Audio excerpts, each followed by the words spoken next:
Everyone at the office thinks she's nobody. They're wrong. For 2 years, I-Yeon Yu has hidden behind thick glasses and a plain suit, so no one looks twice at her, least of all the cold Vice President Do-hyun An. None of them know the truth. She and the untouchable Vice President are already secretly, contractually married. This is the story of the wife no one was ever supposed to notice. A man who has everything looks the one woman who hides her face dead in the eye. "Let's live together," he says. Morning at the office, and the gossip is already going. A knot of coworkers swap the latest in low, delighted voices. "Did you all hear about Assistant Manager Kim? The one who came back from vacation looking like somebody else entirely?" One of them shrugs. If the work turned out well, good for her. Another gives it up grudgingly. "Fine, yes, she does look better now." Then the circle turns toward I-Yeon. "So what about you? Would you ever go under the knife?" I-Yeon Yu keeps it short. She's not really interested in being pretty. That only winds them up. "Come on, you're the vice president's secretary, and not some plain old vice president either. Looks, skill, the whole package. The least you could do is match him." Someone laughs that honestly, nobody would ever guess she works for a man like that. The sky cuts them off. One drop, then the whole gray weight of it coming down. Rain? Not a single umbrella between them, so they bolt for the building, shoes slapping wet pavement. They spill inside soaked, shaking water from their sleeves, and only then count heads. Where's I-Yeon? She just vanished. One of them waves it off. "Forget her, don't bother looking. Soojin only told them to invite her to lunch, and they did. So what else are they supposed to do?" Another drops her voice, and the kind face finally slips. Honestly, it's embarrassing enough just to be seen walking next to her. The title settles over the rain. Undercover Wife. Now it's I-Yeon's own voice, letting us in on the thing she keeps buried. She's pretty. She'll admit that much by most people's standards anyway. Delicate features. A tall frame, 5'7". People always noticed her. To some, that sounds like a gift. She has one question for them. If they'd lived what she lived, would they still call it that? Men trailing her down the street. A stranger's hand closing on her wrist out of nowhere. Somewhere along the line, her own face stopped belonging to her and turned into something she had to lug around. And then the one incident she still can't unsee, the one she won't name. After that, she made up her mind.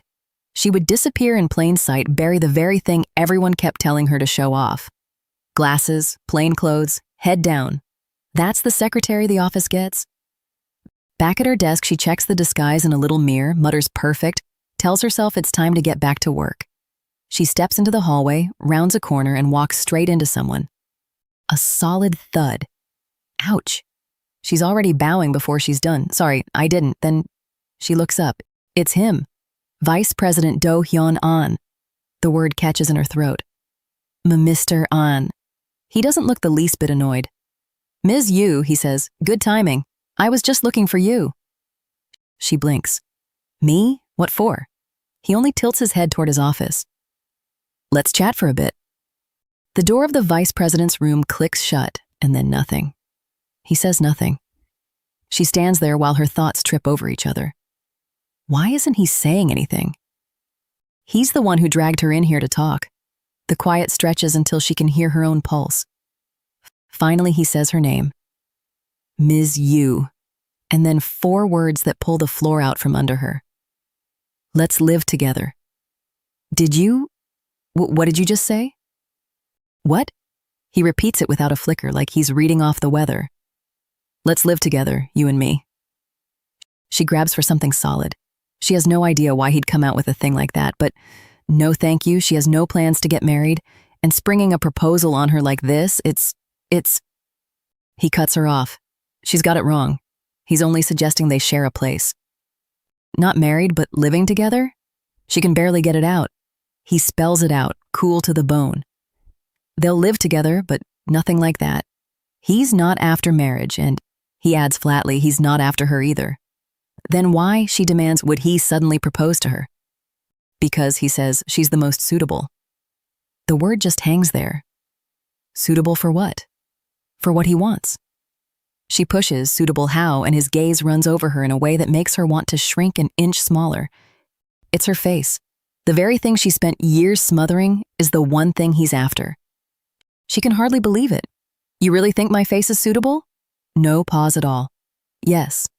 Then he says it a third time, like her answer is a formality he's already counting on. So let's live together. She built a whole life on a lie, and the one person who can never see it is her husband.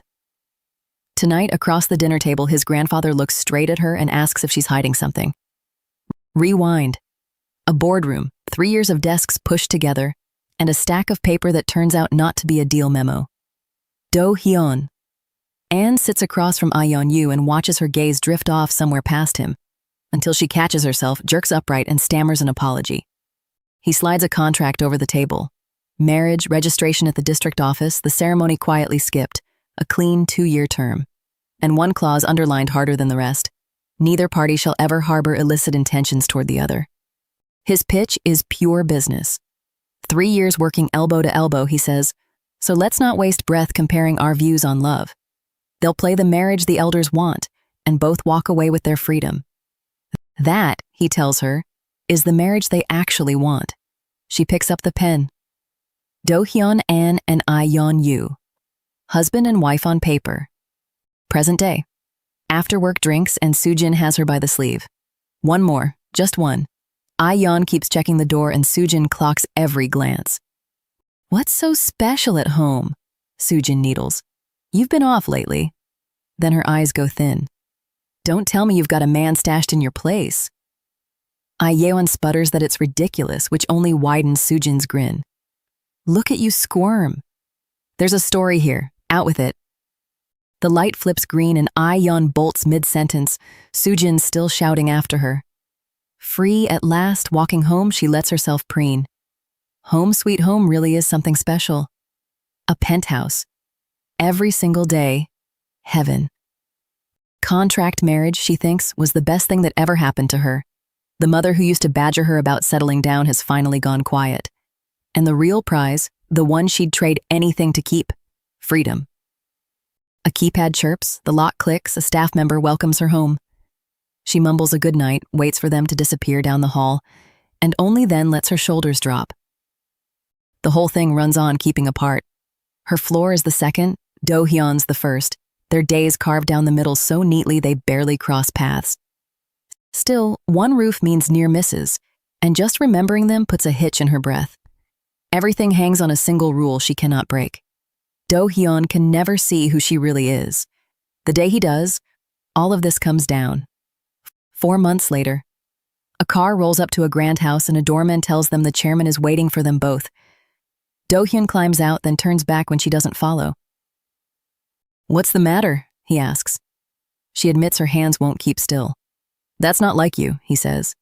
And then, after a pause, owns up that he's a bit rattled himself tonight, even though it's his own grandfather inside.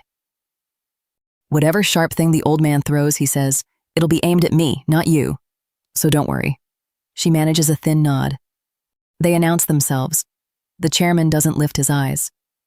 I said, come by 6, says the head of Woo-sung Group and goes straight into it. Running a company is all about managing time. If you can't reach a family dinner on schedule, how do you expect to run a business? Do-hyun takes the blow for both of them. I-Yeon was ready early, he says. We ran late over an appointment of mine. My apologies. I-Yeon rushes in too, fumbling his name before she corrects it, insisting he was only being thoughtful and the lateness is hers alone.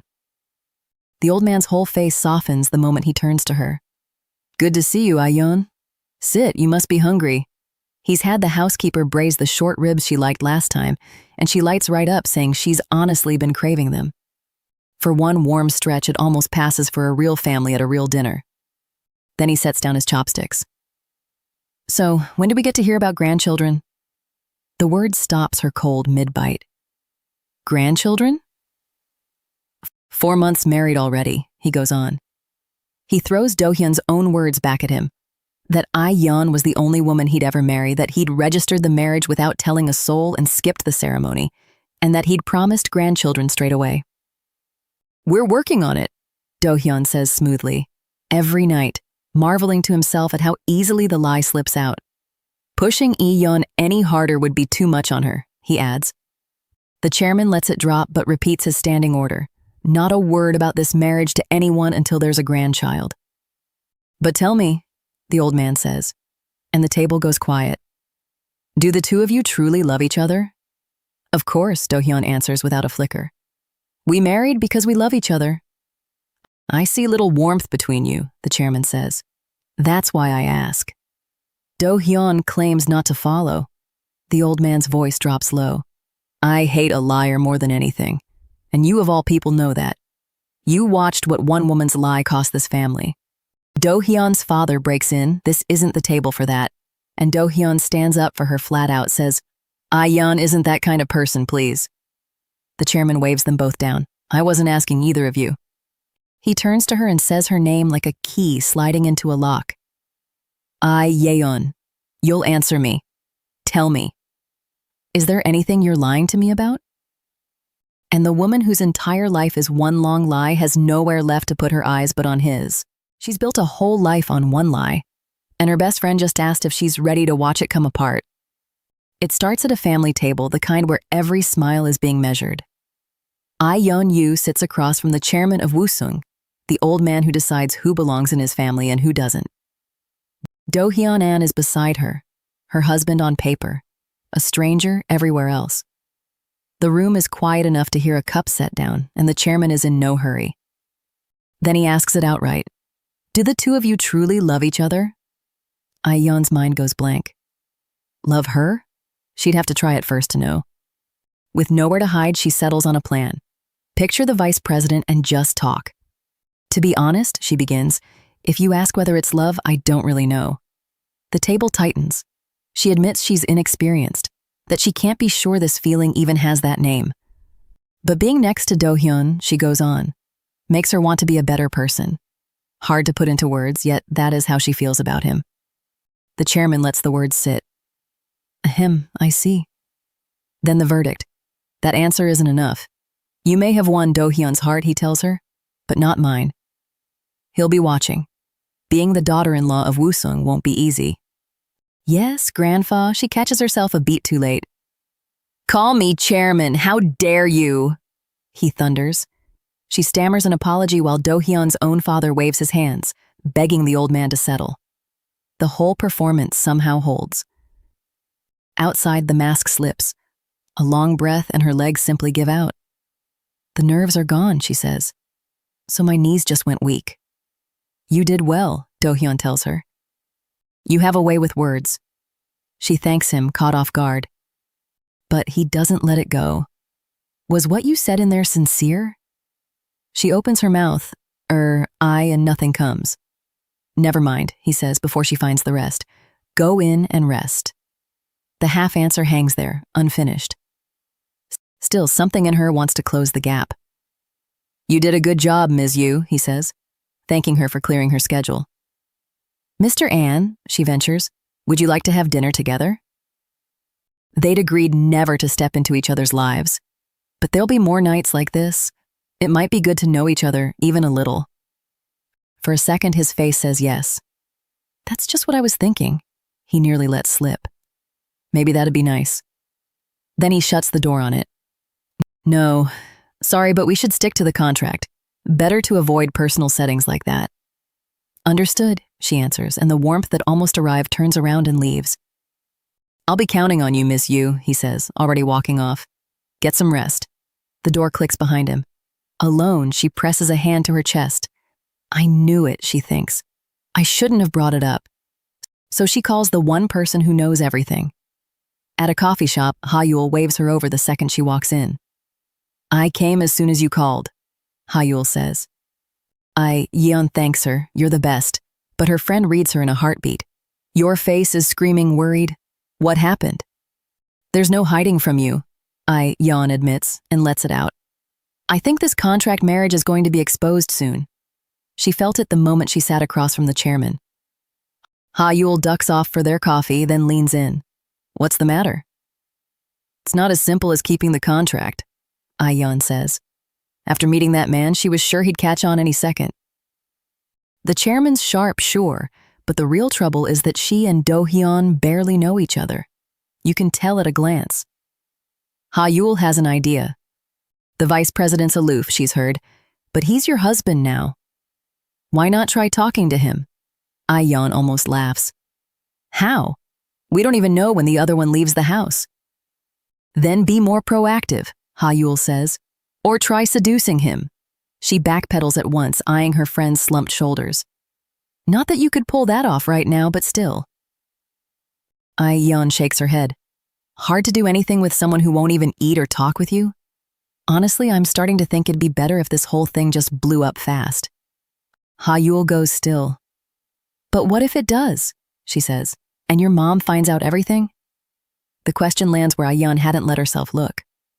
Her mother spent this whole time pushing her to marry, then gushed about the perfect son-in-law who loves this version of her daughter. No regrets in life now, the woman had crowed. Bravo, my daughter. Imagine her finding out, Ha-Yul presses. How shocked would she be?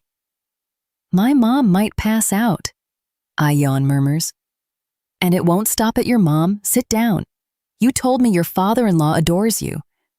The affection she's only just earned would turn into something else entirely. And what about your job? Ha-Yul keeps going, ticking them off.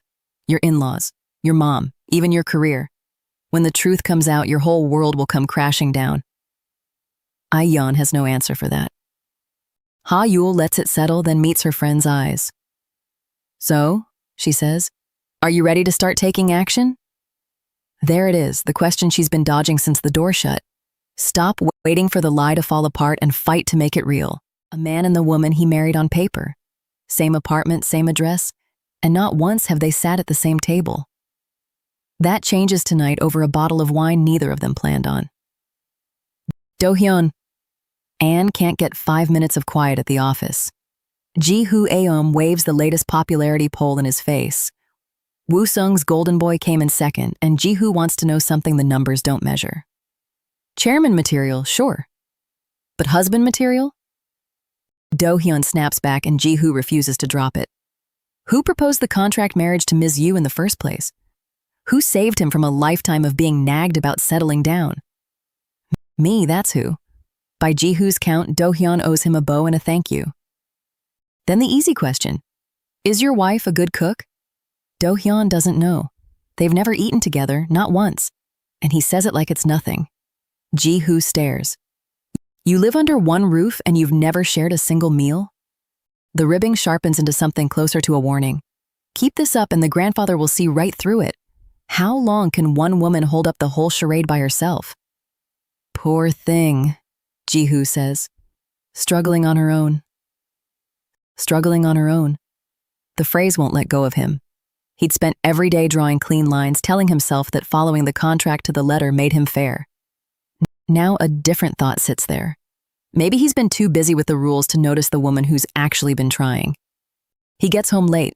Miss Yu is up, waiting. You're back late. I had plans, he says, and lets the door close on the conversation. The room between them stays as wide as it always is. But he's carrying something new tonight. Don't be intimidated, he tells himself. Be proactive. A man rehearsing a line he can barely say out loud. When it finally comes, it comes out crooked.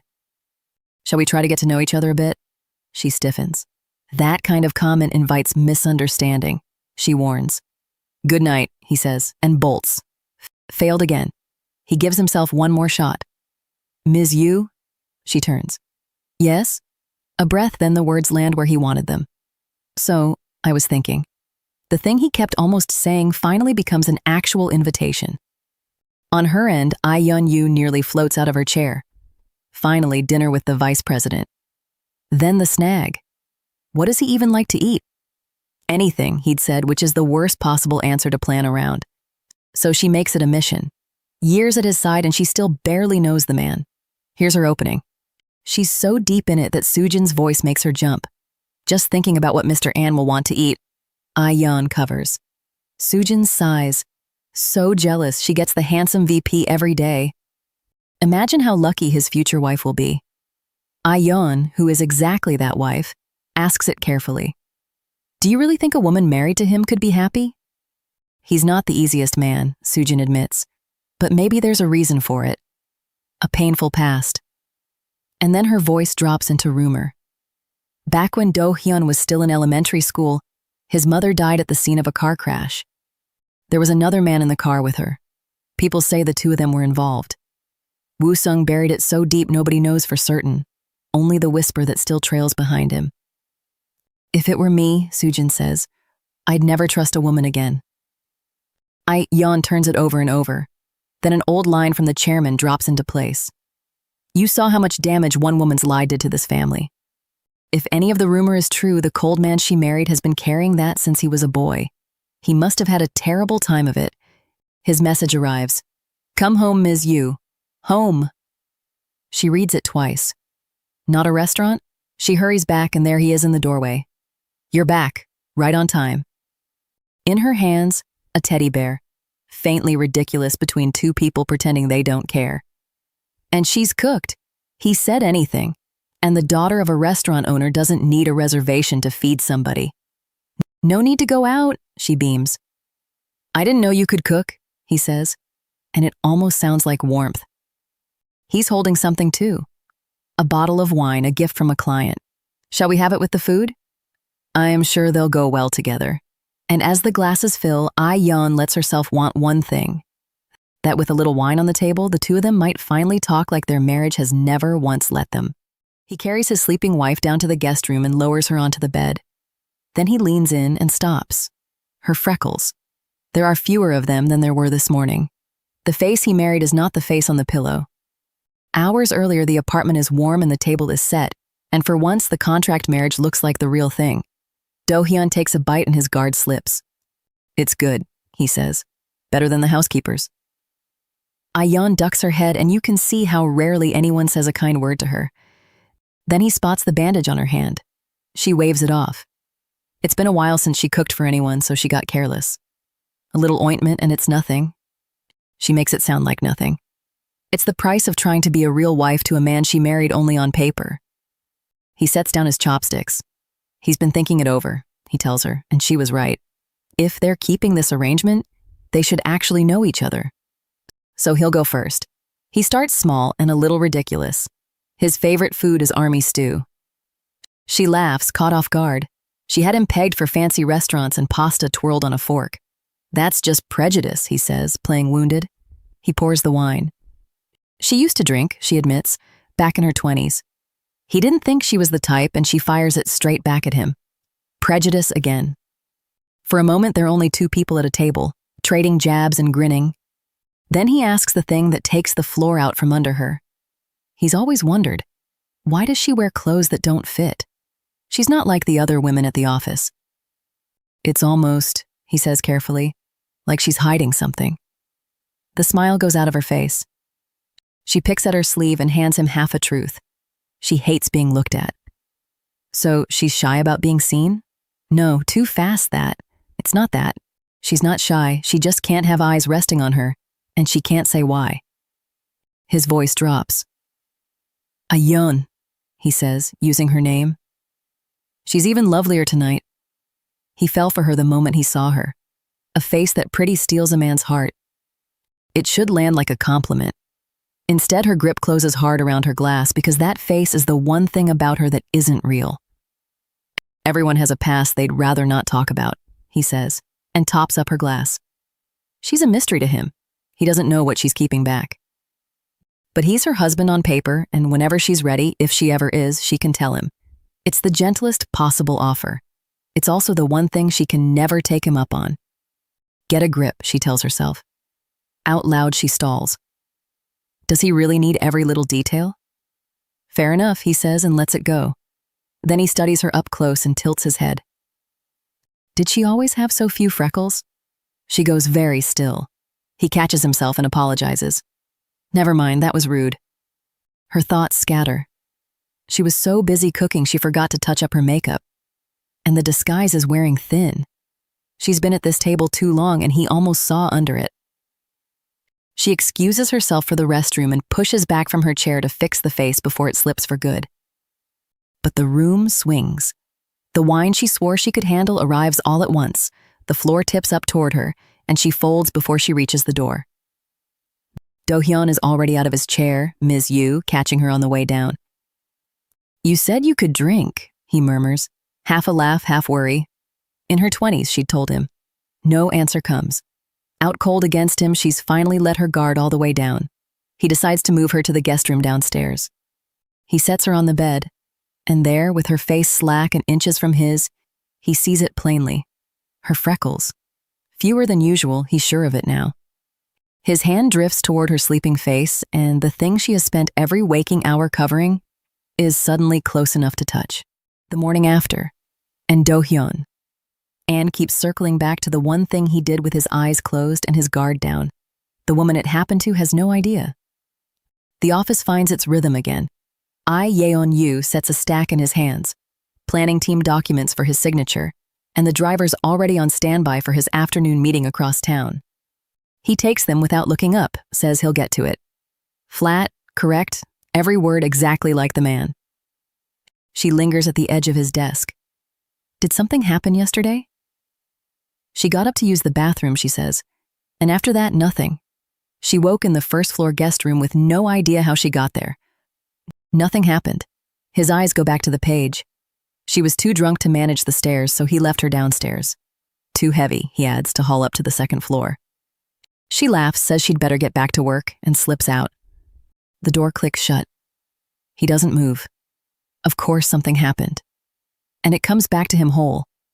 I-Yeon Yu asleep, his own face tipping closer than it had any business going, close enough to feel her breath. He'd kissed her. A clumsy, half-asleep press of his mouth while she slept right through it. Now, sober and wide awake, he grills himself like a stranger he caught doing it. Why? His hand goes to a chest that won't settle. His body moved on its own, that's the line he tries. Blame the alcohol. He turns the excuse over and it won't hold. Then the real question surfaces, the one he was avoiding. Did he just want to look at her face a little longer? Back at her desk, the day grinds on. Ms. Kang looks I-Yeon Yu up and down and asks, "Isn't that the same suit as yesterday?" "Buy something that fits," she says. "Learn your own size." Not the same suit, I-Yeon Yu fires back. Yesterday was beige, today is medium brown, clearly different shades, so maybe Ms. Kang's the one who can't tell colors apart. It lands. The older woman scrambles for footing and mutters that they all look like dad suits anyway. Then, she's got something to report to Mr. An. He's in there, right? And she's already through the door, knocking on the way in. "Why knock at all?" Ms. Kang grumbles, "when you're halfway inside." The coworkers trade a glance. The second she's in front of Mr. An, she goes all baby-voiced. And it's not new, she's always pulled this. Just somehow harder to stomach today. Evening, and the office thins out. Someone calls after her, "Eaten yet?" Your jacket's still here, but she's already drifting toward the stairs, miles away, and goes up without it. Lights off. Did she head out again? The building goes still. Upstairs, no one watching, I-Yeon Yu lets the office face drop. And the room gives her away. An elephant, framed across the walls, every part of it hung on its own, a piece here, a piece there. She stretches, yawns, melts into being alone. Then a knock, footsteps, a voice in the last place she expects one. Do-hyun An on the second floor, holding the jacket she forgot downstairs. She goes rigid, grabbing for cover, but his eyes have already slid past her to the wall. "Don't worry," he says, dry as ever. "Your lack of clothes isn't my concern." "Then what is?" she asks. "The elephant." The elephant pictures, he means. Every part of it framed separately. Cornered, she insists it's just decor. Isn't it cute? Almost a smile from him. Here he'd assumed she had some strange hobby. He puts the jacket on the chair and turns for the door. She thanks him, then takes the small, honest risk. Him coming up here unannounced is a bit much. He stops. "You're right," he says, low. "Sorry, Ms. Yu, he was heading down anyway. Rest well, see you tomorrow." Gone. Alone, she slides down against the door. That was close. One more second and he'd have seen the I-Yeon Yu she never lets him see. He keeps his distance, always. She'd never once pictured him climbing to the second floor. The elephant settles back into its frames, and the thought follows him down the stairs. The closer they get, the harder this is to hold together. The vice president of one of the country's biggest corporations slides a dinner reservation across his desk. "Book it for 2, he tells his plain, frumpy assistant. "Under your own name." It starts over kimchi stew. Mr. Park chewed I-Yeon Yu out again, so Soojin hauls her to their usual place and promises they'll eat their way back to good spirits. Spoons up, both of them laughing, starved. And then the door swings, and in walk the exact people they came here to avoid. The office women, the glossy ones who look straight through I-Yeon like she's part of the furniture. A clipped hello, a colder goodbye, and I-Yeon sets her spoon down. There goes the meal. They don't bother whispering. Who shows up dressed like that? Doesn't the company screen for this? She works for the man, shouldn't she care what she does to his name? If she's plain, fine, but she could throw on some makeup, try something, anything. Every line is pitched to carry across the room. It carries. One of them leans in, mouth curling. She must be embarrassed to even stand beside him, dragging him down just by being in the frame. The murmuring keeps stacking up, sharp and well-practiced. Soojin's grip whitens around her chopsticks. Those jerks have gone too far. But I-Yeon just gives a small shake of the head. I'm fine, Soojin. Not one word of it has landed on her. How are you fine? Soojin can barely keep in her seat. Just hearing it sets her blood going.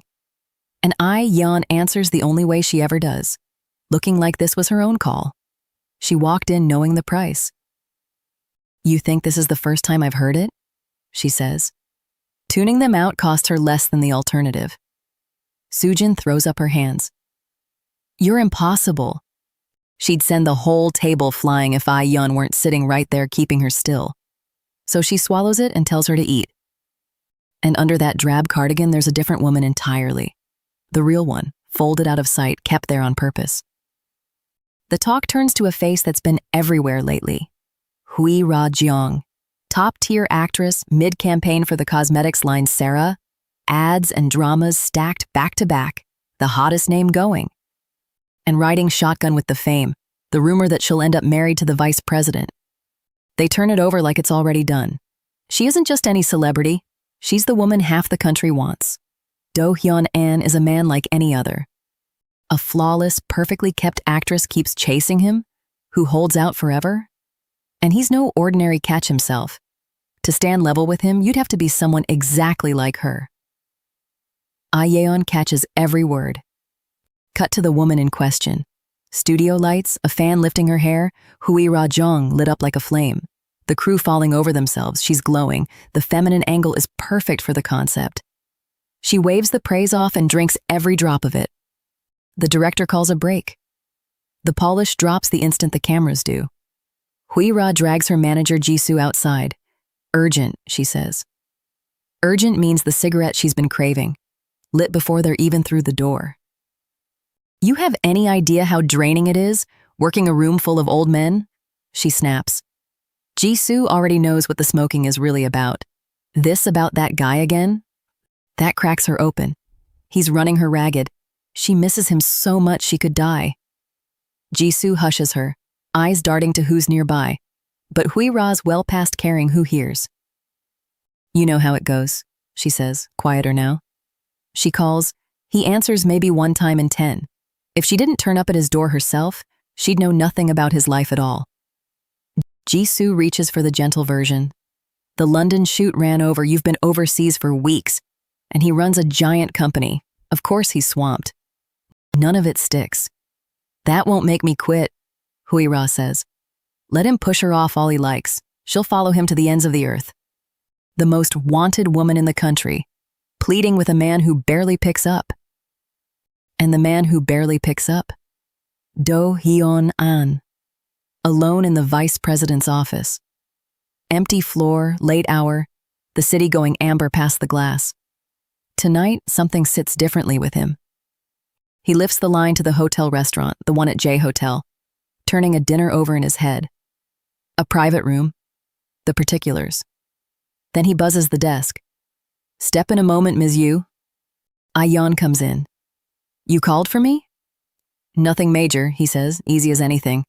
Just booked dinner for tonight, 7 o'clock, the hotel restaurant. Same as always. Her pen is already moving. A private room, she confirms. For how many? No, he says, a room would feel stiff. A table by the window, for 2. She writes it down without a blink. The window seats at J Hotel, the spot packed with couples these days. Then the part her pen won't move for.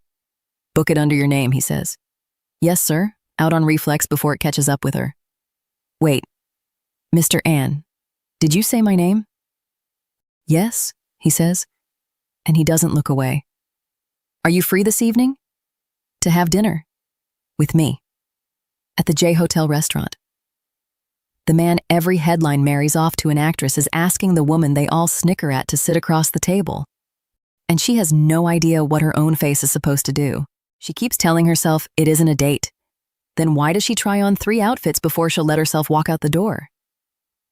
I-Yeon Yu is gathering her things at the office when a coworker reads her face.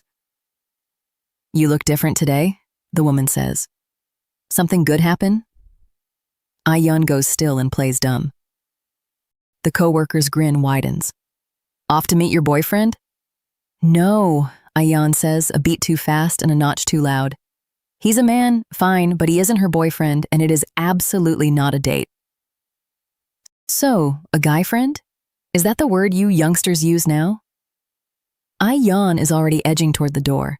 She waves it off, promises she'll see her tomorrow, and slips out before her cheeks finish the sentence for her. A date. As if. She turns the words over the whole way there as though repetition could make them true. The arrangement is simple enough. Dinner, learn a few things about each other, keep it businesslike. They both agreed to it. But somewhere between her desk and this street, it has started to feel like stepping onto thin ice. So she draws her lines. Stay back. Trade what they each need to know, nothing past that, and she'll come out of it unscathed. Then she spots him, and so does the rest of the room. Heads swivel across the restaurant. A murmur passes table to table. Look at that guy, is he an actor? Do-hyun. Anne sits there waiting, pulling every eye in the place toward him, and her tidy little set of rules suddenly looks paper thin.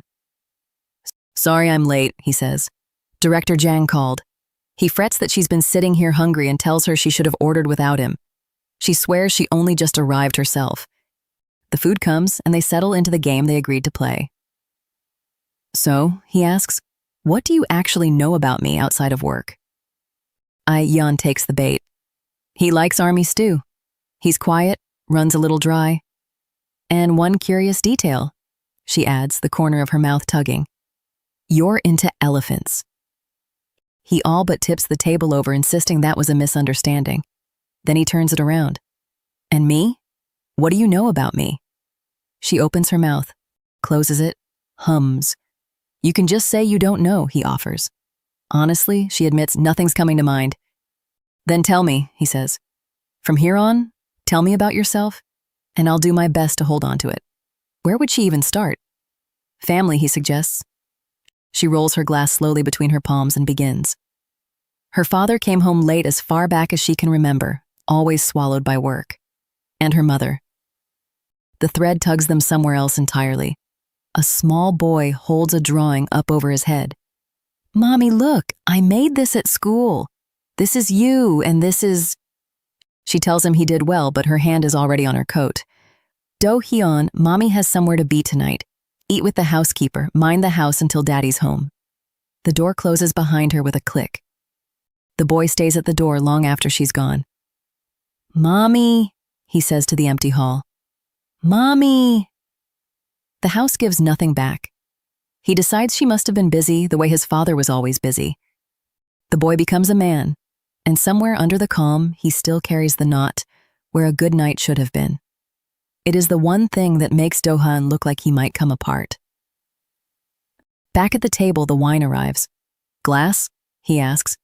Yes, he says, then warns her, mild as anything, not to overdo it like last time. This isn't home. Of course not, she says. Never again. But the whispers have trailed them here too. Are they dating? No chance, rules a voice nearby. He's way out of her league, unless she's secretly rich. Rich? Her? The two of them swap a look. Are those people talking about us? She waits for him to side with the room. He doesn't dress it up. To outsiders, sure, there's a gap between us, he says. People ought to mind their own business. Then he leans in, lower. Ms. Yu, for the record, don't let that talk land on you. Whatever you look like from the outside, I propose to you because you're diligent, because you take your work seriously. That snags on something in her. So does that mean, she tests, picking each word up carefully, it doesn't matter to you what I looked like? The question sits in the air a beat past where she meant to leave it. He looks at her. When you put it that way, he says, slowly now. Do you have another side I don't know about? She laughs far too brightly. No, none at all. Afterward, he drives her home. She thanks him for the meal, and he tells her, easy and warm, that he liked watching her enjoy it. She wants to slide under the seat. Confesses she ate so much her stomach's poking out, then catches herself shrinking over it. What's wrong with eating plenty when it's that good? Then the car jerks. He brakes hard, apologizes, a cat shot across the road. You two all right? He asks. She starts to say she's fine, and stops. Her hand drifts up to her own face. Her breathing turns ragged. What? The one thing every careful rule was built to guard? The line she swore she'd never let slip with him. The jolt has shaken it loose right there in the passenger seat. Huh? Do-hyun turns toward her, and for the first time all night the calm slides clean off his face. What the heck? She built a whole life on one sentence Do-hyun once said to a stranger on a rooftop. Tonight she comes to collect on it, and I-Yeon is standing exactly where she wants to stand. It starts with a hand that shouldn't be there.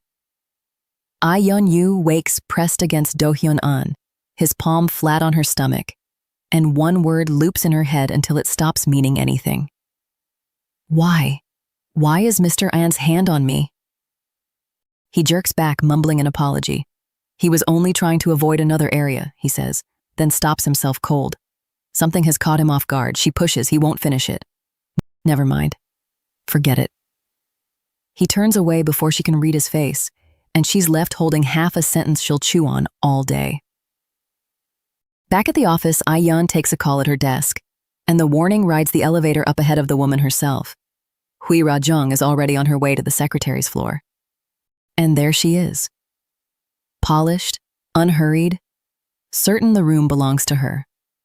It's been a while, Ms. Yu. I-Yeon answers like a professional while she clocks how fast this woman moves. Hui Ra wants Do-hyun now. I-Yeon offers to announce her. Hui Ra waves it off the way people do when rules are for other people. She doesn't need his permission. They're closer than that. And before anyone can stop her, she shoulders through his door, calling his name like she owns the sound of it. Inside, Do-hyun hangs up the second she walks in. His voice flattens. Why are you here again? It isn't a welcome, and Hui Ra hears it and decides not to. He's being mean, she says. He'll hurt her feelings talking like that? Then the real grievance spills. Do you know how many times I tried to reach you? How could you ignore me? He stays level. He's busy. He doesn't check his phone. Showing up unannounced isn't okay. Every answer is a door easing shut in her face. So she swings at what's actually eating her. Is there another woman? He bats it back. What does that have to do with you? He won't deny it, and she's on the gap before it closes. You didn't even say no.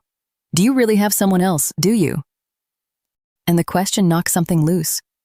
The office drops away, and she's somewhere younger with one line of defense already gone. You can't keep doing this, Do-hyun says, holding her by the shoulders. You know I only have you, she answers. And it isn't a line anymore. It's the thing she stands on. Then she takes him back to the rooftop.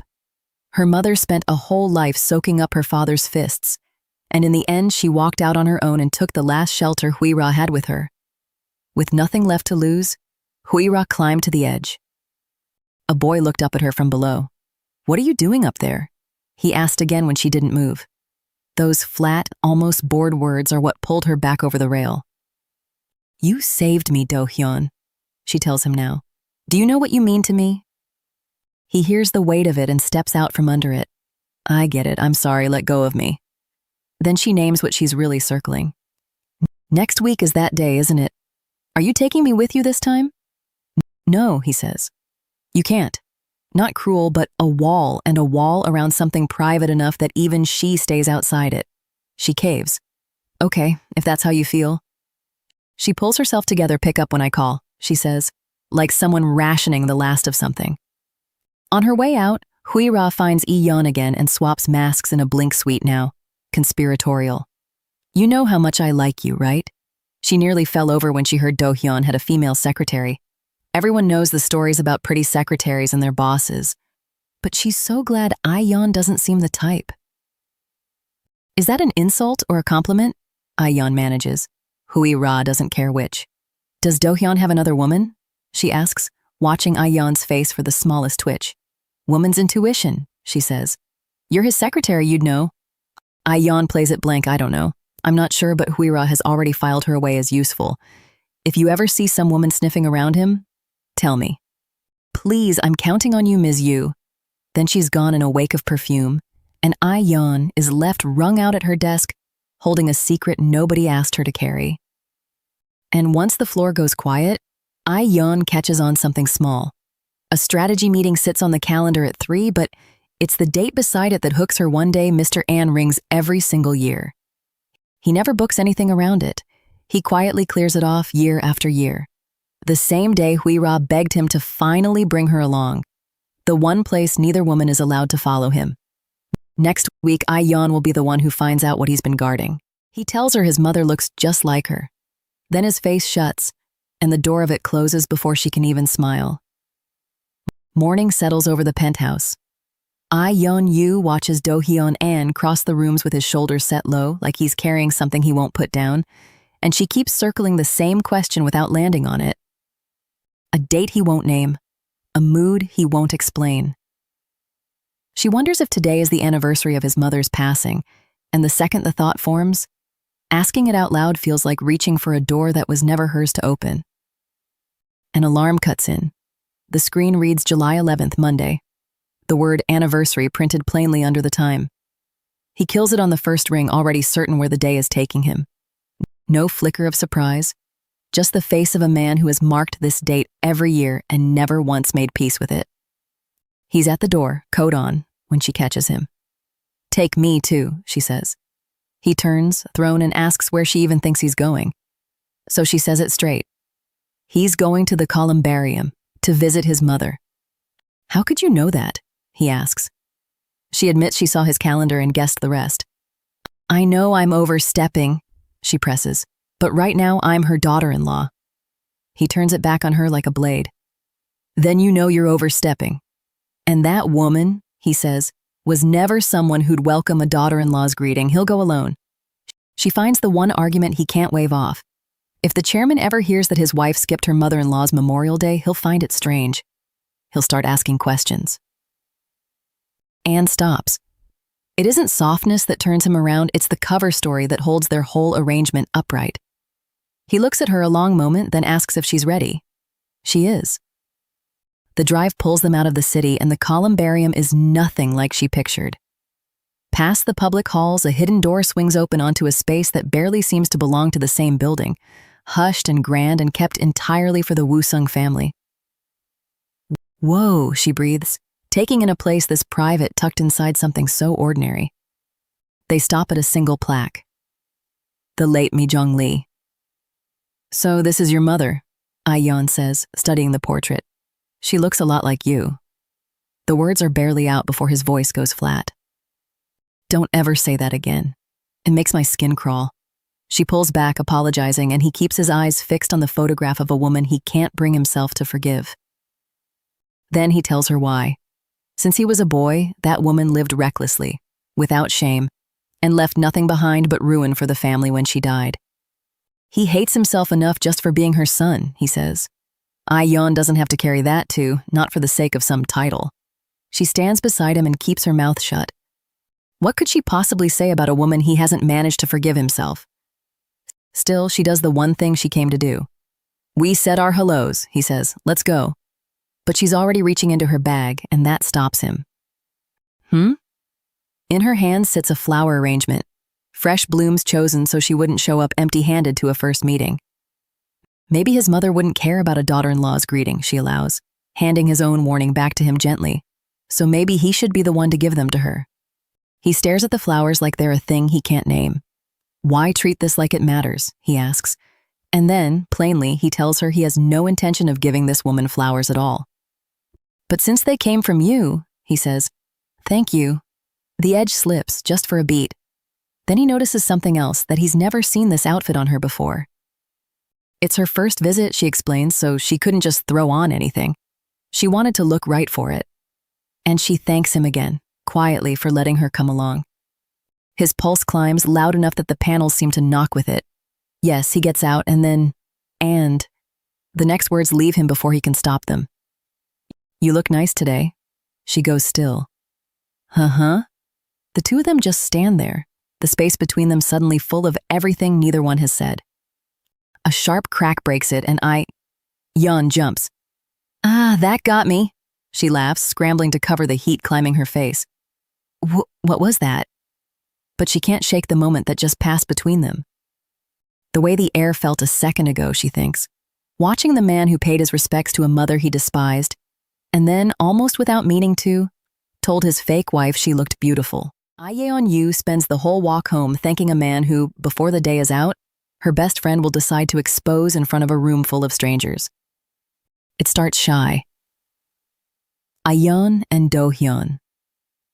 Anne are coming back from somewhere that meant something to her, and she keeps circling to the same words. Thank you for letting me come today. He shakes his head. No, thank you. You went all that way with me. Then it's settled, easy as anything. See you tomorrow. He half turns to go and she stops him. Ms. Yu. Yes, she says, too quick. Did you want to say something? She does.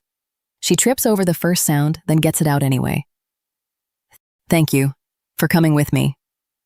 His ears go red and he insists it was her who gave him permission in the first place.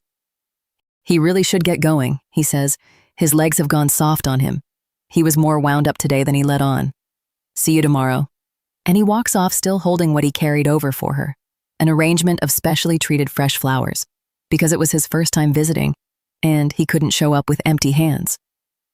Wake up, Do-hyun, he tells himself on the street, like a man trying to get his own pulse to behave. A phone buzzes. Ha-Yul is parked outside the company, waving I-Yeon down to the cafe. When I-Yeon gets there, Ha-Yul flags her over and apologizes for the ambush, says it was too tangled to do over the phone. I-Yeon, still catching her breath, asks what's going on. The only drama in her life, Ha-Yul jokes, is family drama. Then the joke runs out. She hates being a daughter of the Yongsin family, South Korea's biggest food company. She grew up with no father, just her mother, and only learned the truth after her mother died in an accident. Her father was the vice chairman of Yongsin Holdings. He took her in, sat her in an executive's chair, and the family handed her a second title to wear, illegitimate child. That one never stopped cutting. Now there's a slush fund mess building inside Yongsin, and Ha-Yul is sure they plan to use her to bury it. Use you how? I-Yeon asks. Ha-Yul drops her voice. First the headlines, she says, Yongsin's mysterious youngest daughter finally steps out in public, and then they'll march her to some VIP party to play the role. So, friend to friend, the ask, save me. I-Yeon laughs. How am I supposed to save you? Come to the party with me, Ha-Yul says. Are you out of your mind? I-Yeon shoots back. Why would I walk into a Yongsin party when I have nothing to do with them? Ha-Yul turns on the tears. Please, just 3 hours. Then comes the part that drops the floor out from under I-Yeon. Not in this look. Come as your true face. That's even riskier, I-Yeon protests. Not even a little, Ha-Yul insists. Who could ever match that face to this one? Nobody will know, I swear it, so you're in, right? I-Yeon is still sputtering, backed into the corner of the booth when a shadow falls over the table. Mr. An? It's Do-hyun, standing there like she summoned him. What brings you here? She manages. I came to buy coffee, he says. What else would I be doing? Oh, right, of course. Is there something on my face? He asks, since she keeps staring. No, she says, and looks away. His eyes move to the stranger across from her. And who's this? Not from our company, is she? The stranger puts out a hand. Hello, I'm Ha-Yul, I-Yeon's friend. I've heard a lot about you. He hands back the buttoned-up version of himself. Vice President of Wooseong Card, Do-Hyun An, nice to meet you. Then I-Yeon leans in to put him at ease. Ha-Yul is my closest friend. She's the only one who knows about us. You can trust her, she'd never let our secret slip. Ha-Yul, pleased with herself, adds that she knows most of I-Yeon's secrets anyway. He doesn't thaw. He pulls back into all business and apologizes flatly for cutting in. Get me my usual, he tells I-Yeon, handing it off like a chore. Yes, sir, she says. Well then, continue your talk and he's gone. Thanks, goodbye. Ha-Yul watches the door swing shut and turns slowly. What was that just now? Oh, that, Yeon shrugs. He's buying our drinks and wants me to grab his too. No, Ha-Yul says. I mean, does he always draw a line like that? He was a bit extreme today, I-Yeon admits, but yeah, pretty much always. Ha-Yul's face hardens. That's not good. That's really. Then she remembers what her friend signed up for. It's only a contract marriage. I-Yeon says. What? She got married to be treated like this, Ha-Yul thinks, where I-Yeon can't hear it. I only backed this whole thing because I figured it would turn into a real marriage, Ha-Yul tells herself. She watches I-Yeon happily debate what little gift to grab for the man who just spoke to her like staff. 8 years and still letting the past run her life. So Ha-Yul makes up her mind. As her friend, she swears it. I'll rip that wig off myself at the VIP event, and Do-Hyun, Anne won't be able to look away. She laughs to herself. Across the table, I-Yeon is still stuck on the coffee order. 3 hours, one true face, one best friend about to tear the cover wide open. She came here to disappear into the crowd. Instead, she's about to be standing in the middle of his world, holding his dog, while the one man who could unravel everything looks her dead in the face. Morning at Wooseong Card. The phone rings before I-Yeon Yu has even sat down, and it's Do-Hyun An, checking again that she hasn't forgotten tonight's Yongsin VIP party. How many times is he going to ask? She's going. He's got a vendor dinner of his own and will probably head straight there, might run late so she shouldn't wait up. Just go home when she's done. Fine, she says, and hangs up. Then she catches the clock and realizes she'd better move. The day doesn't start at home, though. She's been dragged to a salon and she's not happy about it. She could pull something from her own closet, do her own face. What's the difference? Plenty, her friend tells her. This is a Yongsin event. Yongsin's own people get ready right here, hair and outfit and makeup, then walk straight out the door. A kitchen mirror doesn't cut it. Director Mi Yeon-jung welcomes her in and reaches for the shampoo. I-Yeon lowers her voice and admits, a little awkward, that she wears a wig for personal reasons, that the hair underneath might be a mess. The director just laughs it off. The wig's so natural she never would have guessed. Then comes the odd request. Could you take my makeup off too? The director blinks. She'd assumed there wasn't any to take off. I-Yeon shrugs. She does the opposite of everyone in here. She isn't trying to look better.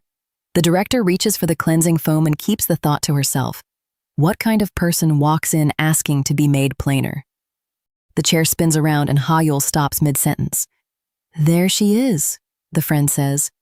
This is the I-Yeon Yu I know. I-Yeon can't quite meet her eyes. She doesn't look weird, does she? If you look weird, Ha-Yul fires back. What does that make me? Can they go a little later? She's not ready for this. No, move, they're already late. The venue swallows them whole. Foreigners everywhere, celebrities she's only ever seen on a screen. It's like stepping onto another planet, she breathes. Ha-Yul tugs her back down, scanning the room, muttering, "Where is he?" Who's so important? I-Yeon asks. The only thing that matters, Ha-Yul says without looking at her, is that you're right next to me, so don't wander off. I-Yeon promises she'll stick close. But Ha-Yul keeps craning her neck, sweeping the crowd. Are you looking for someone? I-Yeon starts to ask. Ha-Yul's whole face lights up. Found him. She clamps onto I-Yeon's wrist and yanks, the two of them carving through the crowd so fast they nearly bowl poor director Jong clean over. Have you lost your mind? I-Yeon hisses, but Ha-Yul only says follow me and grips tighter. Then I-Yeon sees who they're aimed at and her feet go heavy under her. Ha-Yul, you're actually doing this. Ha-Yul plants herself in front of a man and says hello like she's rehearsed it for a week. It's Do-Hyun An, vice president of Wooseongkard, her husband on paper. Ha-Yul reminds him who she is, I-Yeon's friend, the one he met at the cafe. Ha-Yul Lim. He remembers, greets her warmly. His own friend steps in to introduce himself. Jae-ha Kim. Glad you remembered me, Ha-Yul beams. Half a step behind them, I-Yeon is already mapping the quickest way out the door. No such luck. Ha-Yul throws an arm around her, this is my closest friend, and shoves her forward into the light. Too close. At this rate, if he recognizes her. Do-Hyun turns to look at the woman beside his coworker's friend. And nothing happens. He greets her with a pleasant, distant hello, not a flicker of recognition behind it. He has no idea who she is. He says he comes to these Yongsin parties with Ha-Yul all the time, but has never once seen her. Is she the new Yongsin model this season? Or someone who hasn't debuted yet? And if it isn't rude, might he ask her name? Her mouth moves before her brain catches up. My name is, she begins, Yi-Yeon. And the truth is halfway out before she snatches it back. Yi-Yeon? No, Yi-Yeon, And she's not a model. Inside, she's spinning. She nearly handed him her real name in his own party. He says it back to her, gentle. Ms. Yeon, Nice to meet you. Not a model after all, his friend says. Sorry, she's just got the look for it. Do-Hyun laughs along, then apologizes. He's got reporters waiting on an interview. And then he does the one thing that nearly finishes her off. Would you mind holding this sweet puppy for a bit? He sets the little dog straight into I-Yeon's arms. Why does he keep doing this? Ha-Yul protests. Is it on purpose? How can he trust them with it? Something about Mr. An, he says easily, just makes him feel he can. Thanks. He walks off into the camera flashes with one last cheerful take good care of him and leaves her there, holding his dog under his own roof, a woman he just greeted like a total stranger an hour after he greeted his wife on the phone. The puppy squirms, twists, and nips, and she yelps, ouch, the cover she came here to keep wriggling warm against her chest.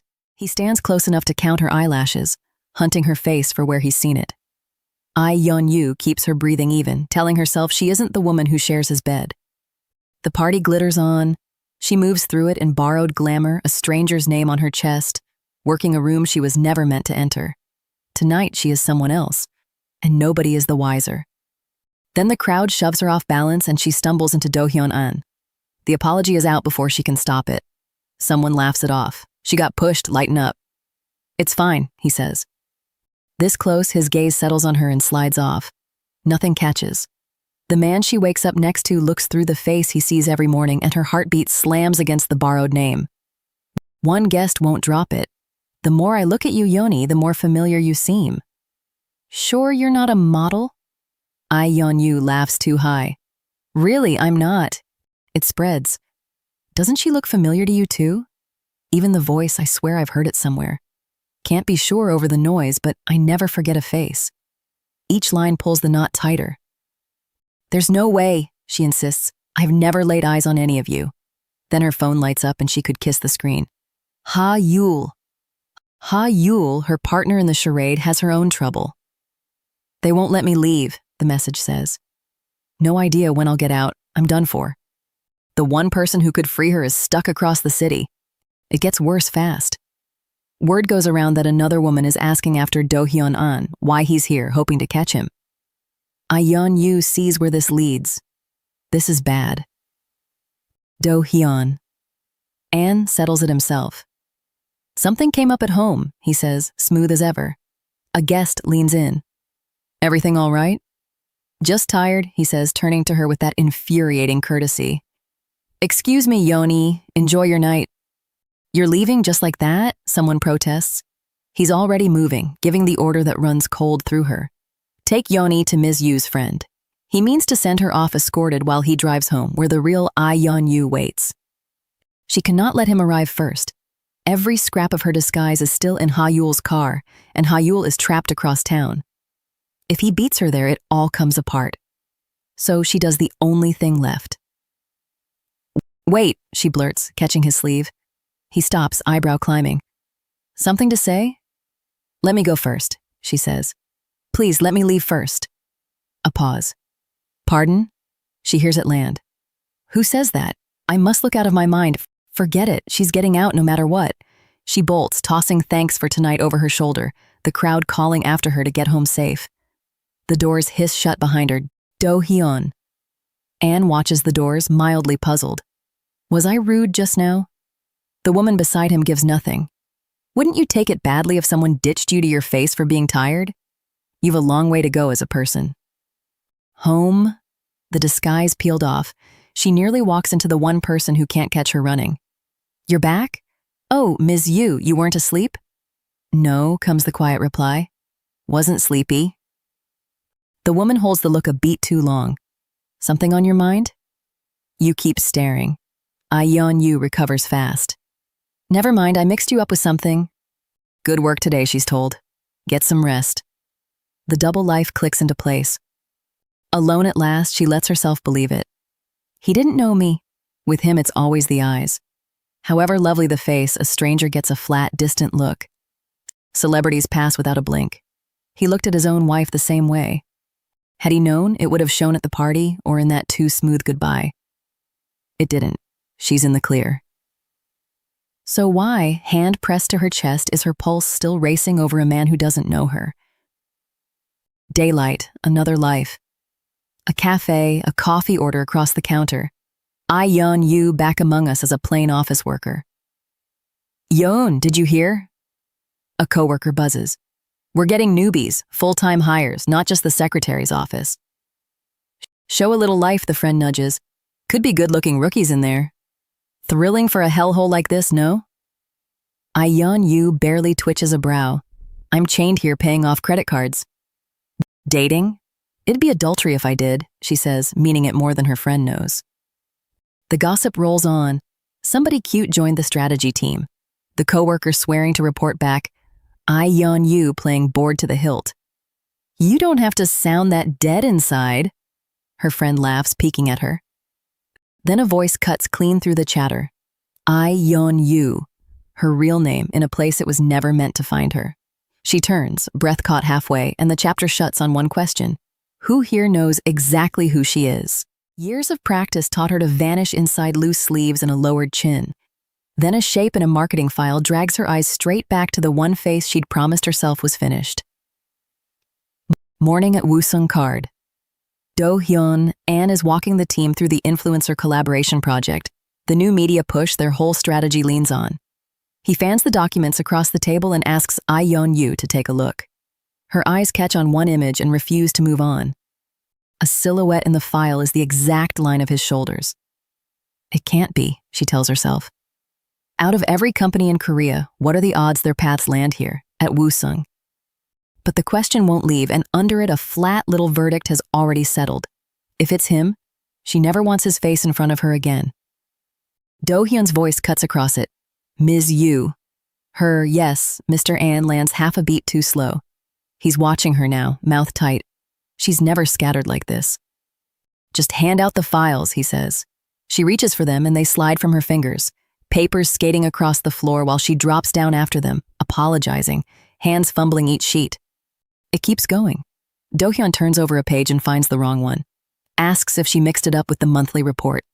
She apologizes, swears she'll fix it and resend the notice right away. Why slip up like this and make trouble, he says, sharper than he intends. They both know this isn't her. Then Yeonjong Kang sweeps in with a scent of blood. You won't believe it, she says. Ms. Yu swapped the weekly and monthly meeting times in the notice, so her whole team marched to the conference room for nothing. She'd even given Mr. Kang a heads up, and now she's the fool standing in front of everyone. Do-hyun doesn't bite. If that's all it is, he says evenly, it's nothing serious. Yeonjong reaches for the knife again. But if you let her off so easy... He cuts her clean off. Ms. Yeonjong Kang, are you trying to blow something this small out of proportion? She backs down with a quick laugh, but his quiet tone has shaken something loose in her. We'll talk at home, she mutters, and the room starts breathing again. The office thins out. Do-hyun catches I-Yeon at the door. Is something going on? he asks. You're not usually this prone to mistakes. She hands him the line she hands everyone. It won't happen again, sir. That's not what I meant, he says. But she's already apologizing, already turning, already wishing him a good night. Wait, Ms. Yu. I can't help but worry, he says. The word stops her cold. Worried. He recovers fast. We're colleagues. There's an important project ahead of us. Then, softer, what's the matter? You don't have to answer if it's too personal. It's the open door in his voice, the way he leaves it ajar, that makes her finally walk through. She tells him the way people's eyes land on her has always sat wrong with her, and lately the old memories keep climbing back up. Then she goes to the beginning. Her parents ran a Chinese restaurant for years, full of regulars who'd been in the neighborhood forever. One man was always especially kind to her. She called him Uncle. Until the day the kindness turned. You're even prettier today, he said, and his hand clamped around her wrist. You have no idea how many times I pictured this, he told her, while she pulled back asking what he was doing. She wrenched loose and ran. Hey, where do you think you're going? He shouted after her. You think any man stays near you with clean intentions? That pretty face of yours pulls them in. 10 years she'd trusted him. He never apologized, never explained. He simply stopped coming. That wasn't even what made her hide. The deeper cut came later.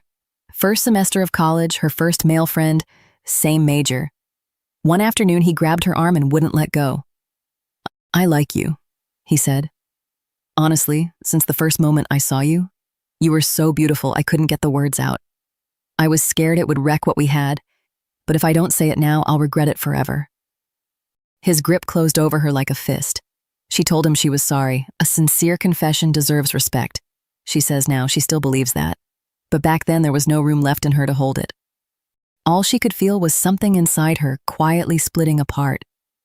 Ever since, every gaze that finds her sits on her skin like a threat, and that, she says, is why she buries herself in clothes 2 sizes too big. She catches herself and apologizes. She didn't mean to dredge all that up. But Do-hyun stays in it. Why now? He asks.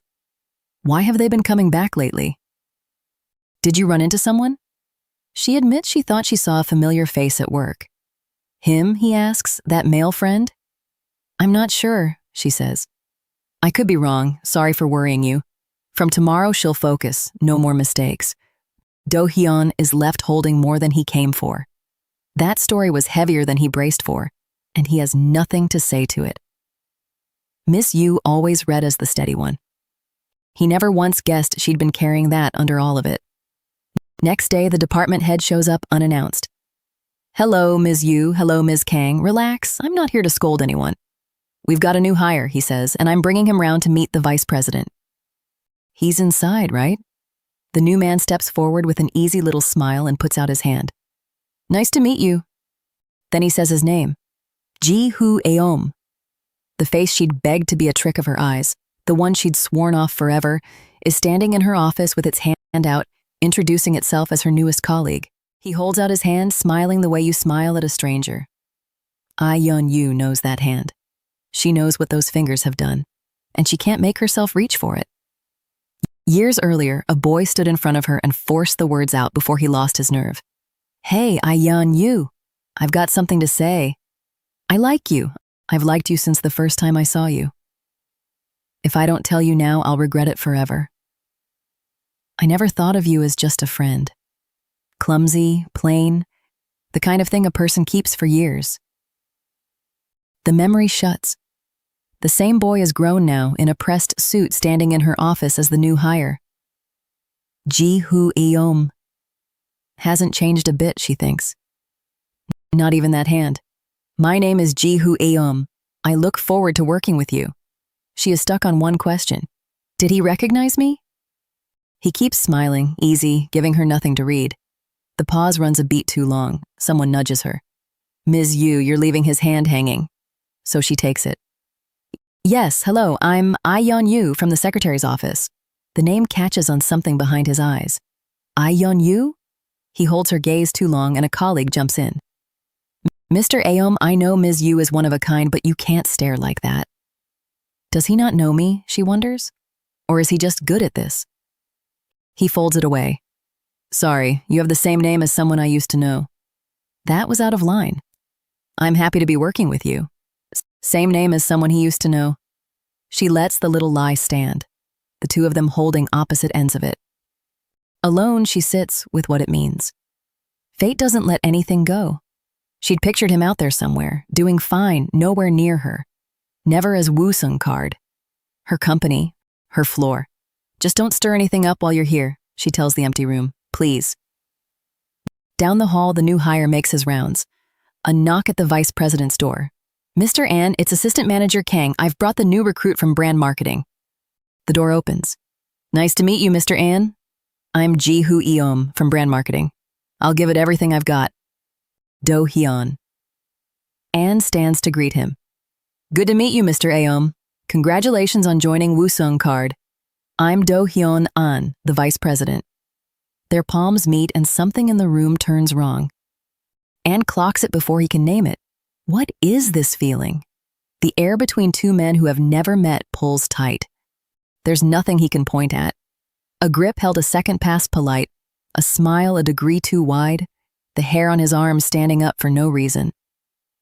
What's off about this room? An thinks, watching the new man walk away. He just doesn't like him. I-Yeon needs someone who already knows. She calls Ha-Yul.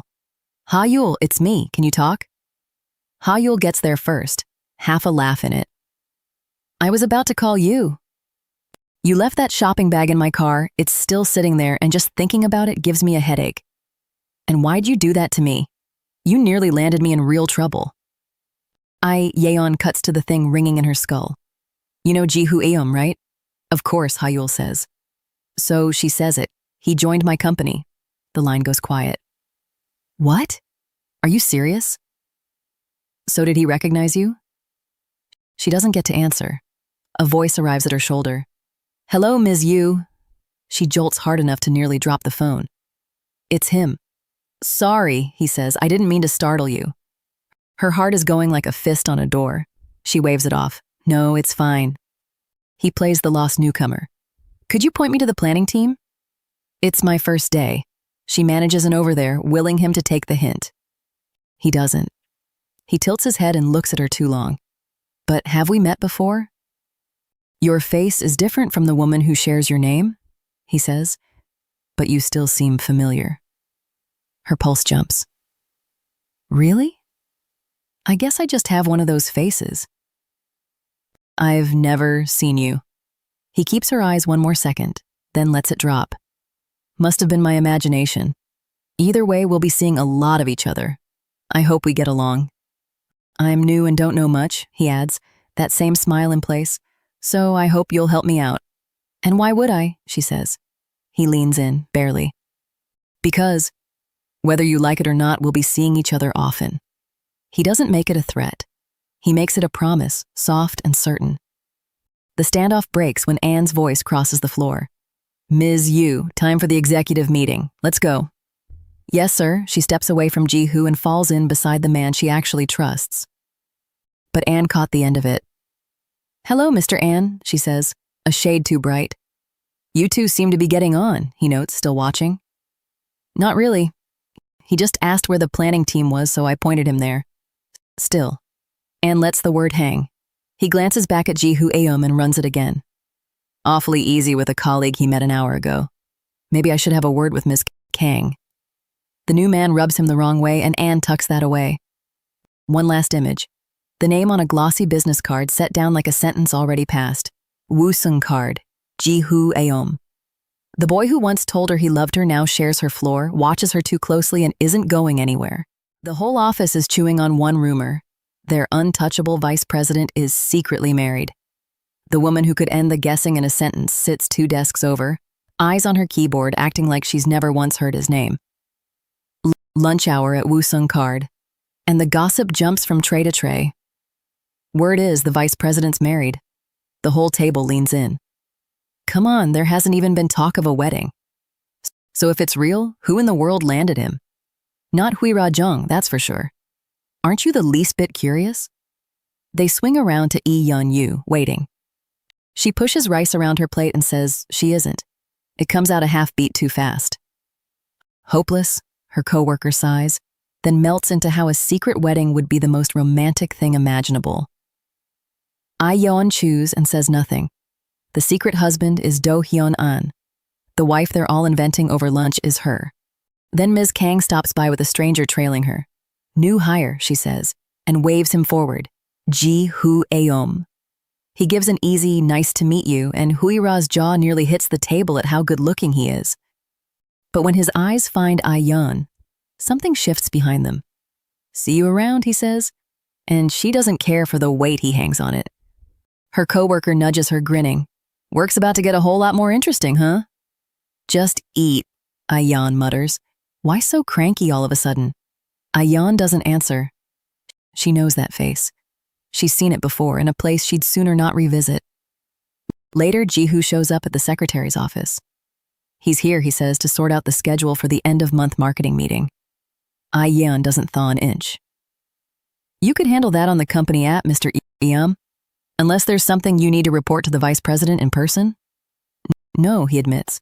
Not really, I came up to see you. Me? Yes, he says, and leans in over the counter.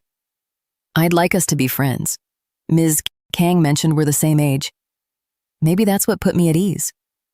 She keeps the counter solidly between them. Sorry, Mr. Eom, but I barely know you and we're on the clock. Let's keep it to work. His smile loses some of its warmth. Disappointing, he says. This company is stifling enough as it is. What's the harm in a little break dressed up as work? Then he sharpens it. Are you always this stiff? Every time I see you, there's a frown waiting. Do you really dislike me that much? Why? The question lands and she goes still. Was it written that plainly on her face? The thought slips out before she can stop it. People don't change. He's exactly who he was back then. So she packs it away and decides to play nice just to keep this from turning into a scene. Call it a tax on working for a living. Dislike you? Don't be silly. There's no reason for that, is there? His whole face opens up. There it is, a smile. Ms. Yu, if you don't dislike me, how about a movie after work? I've got a spare ticket. I-Yeon bristles. A movie, just like that, out of thin air. Does he think she's that easy? Don't read into it, he adds in a hurry. My +1 bailed at the last minute. Shame to let the ticket go to waste. Backed into it, she fishes for an exit. What's the movie? Science fantasy, he says, called Small Picture. Oh, that one, she blurts. I've already seen it. What a shame. He blinks. Yeah, you saw Small Picture? It only premiered today. A bead of sweat rolls down. Oh, maybe it was Middle Picture I saw? Tiny Picture? What was the title again? Her phone rescues her. Secretary's office, she answers, then sits up straight. Mr. An is calling for me. Sorry, Mr. Eom, next time. She's out the door before he can get a word in, and a small part of her could kiss whoever was on that line. Back up a little. In his office, Do-Hyun An has just learned the new hire went up to see I-Yeon. The new hire? His jaw sets. He taps his fingers against the desk, says nothing, then picks up the phone. I-Yeon comes in. You called for me, Mr. An? Yes, he begins, and then the words desert him. He grabs the nearest thing on the desk. Right, look this file over for me. Yes, sir, she says. He can hardly hold her gaze. At last, he gets to what he actually wants. So, the new hire stopped by? Anything I should know? No, she says. He just wanted to be friends. Do-Hyun isn't buying a word of it. Typical male nonsense. Think about it, why skip his own team to tell you that? A man doesn't say that unless he's interested. He keeps pushing, and the jealousy is seeping through the cracks now. I'll bet he said more than that. I-Yeon hesitates, then gives it up. Well, he did ask me to a movie. Knew it, Do-Hyun says. And what did you tell him? I was about to turn him down when you called me in. That answer pleases him far more than his face lets on. Then, carefully, like he's been circling it the whole time, you don't dislike movies, do you, Ms. Yu? Not at all, she says. Sometimes I go alone to the midnight show, grab some popcorn. He pounces. Then, are you free tonight? What? Free for what? He looks at her, steady now. The husband not a soul in the building knows about asking his own wife out for the first time. Let's get dinner and catch a movie after. By the end of the night, I-Yeon Yu is sitting in a dark theater with Do-hyun-an's hand warm under her fingers, trying to work out when a man's hand stopped being something she flinched from. It starts on the street, the two of them walking close. Heads keep turning as they pass, and I-Yeon clocks every one of them. She wonders if it gets to him the way it's starting to get to her. From the way strangers look twice, she finally lets herself admit it. Yes, he really is that good-looking. She sees him every day and had stopped noticing. Now she can't not notice, and she edges half a step sideways, suddenly counting the inches between his arm and hers. Distracted, she walks straight into something with a soft thud. He turns. What's wrong? She admits she hasn't bought the tickets, that she has no clue what's even worth watching anymore. He says he figured. He booked them already. The moment after she first floated the idea of a movie, he went and looked up what was playing. That stops her. He plays it down, says he isn't sure it's her taste. There wasn't much for this time slot. She thanks him. Before they head in, he asks if she wants something. At the counter, she reels off her order like she's done it 100 times. Iced Americano, nachos, a Diet Coke. When the staff turns to him, he stalls. Popcorn, nachos, or dried squid? Can he pick none of the above? I-Yeon rounds on him, mock wounded. That's a sad answer, she says. Who comes to a theater just for the movie? You come to eat. He deadpans that he supposes he's the last person alive who shows up to watch the film. She won't drop it, prodding him to pick, telling him the snacks are half the point. He folds and orders a second set of nachos. Extra sauce, she adds for him. Inside, it catches up with her. Her throat had gone so dry she drained the Coke before they even sat down. Who'd have guessed she'd wind up at the movies with the vice president, of all people? Not her. They've never sat this close. The quiet between them in the dark is nothing like the quiet at home or at the office. And she already knows she won't follow a minute of the film. The lights go down. He leans in to whisper, asking if it's sci-fi. She whispers back that it is. Then she reaches for the nachos, offering to hold them so he can just sit and watch. He waves it off. Her wrists already worn from work, she should be comfortable. She points out she has to hold the tray to eat anyway. And since he's only trying to be kind, she lets him have it. Thank you, she says. On screen, a film opens in 2037, Earth's oil run dry. A man named James and a hunt for the last of it. Half watching, I-Yeon digs into the nachos and her fingers sink into something slick. The texture stops her mid-reach. It's been so long since she's touched anything like it that her hand won't come back and something runs up her arm she'd rather it didn't. Get a grip, she tells herself. Think about the next move. Don't make a scene in a quiet theater. She'll play it off, she decides. Grab a nacho and eat like nothing's happened. Then she goes still. The sauce isn't on her hand. It's on his. Do-hyun notices too, murmuring that there's something on his hand. She lurches into motion before she's thought it through, blurting that she'll wipe it off, sorry, already reaching for him. He just watches her fumble and teases her flat. Look at you, all thumbs like an amateur. I'm embarrassed for you. But her hand is on his now, and the comeback she had dies unsaid. She feels how firm it is, the kind that comes from training, the broad weight of it under her fingers. She wipes slow. Hands like these, she catches herself thinking, don't always have to be something you brace against. His hand is warm. In the dark of the theater, that's the only thing left in her head. She keeps wiping a palm that has nothing on it, again and again. And somewhere in the middle of it, I-Yeon Yu catches Do-hyun watching her do it. It starts small the way these things do. In the back of a quiet car, she reaches over to brush something off his hand. There's nothing there, it never landed on his palm at all. But she keeps at it, fussing at skin that's already clean, and by the time she registers what she's doing, he's looking right at her. How long had he been watching? She yanks her hand back, the apology already out before she can stop it. He waves it off, no need, he didn't even notice. But she noticed. She'll be replaying this one tonight, kicking at her blankets, asking the ceiling what is wrong with her. He breaks the quiet first. You're quiet today, he says. She covers, just thinking about tomorrow's schedule, and he teases her for dragging work into a night off. Then he lets it go and asks how the movie was. It was okay, she says. Not bad. He laughs and agrees the plot went off the rails halfway through. All that talk of new energy sources, no apocalypse just because the oil runs dry. He's easy about it, unhurried, walking her through why the film topped ticket sales and what collaboration it had lined up. She can't hear a word of it. All she can see are his hands, the shape of them in the dim car, the way they move while he talks. She nods along to a conversation she's lost the thread of and grabs at the moment he says he enjoyed the night. Thanks to you, Ms. Yu, he tells her. The polite name stings and she can't say why. The car door clicks shut. Home, alone, lights off. And the second she's behind her own door, she's twisting under the covers. No idea of the hour, only that she did something tonight she can't take back. Why did she do that? Why couldn't she let go of his hand?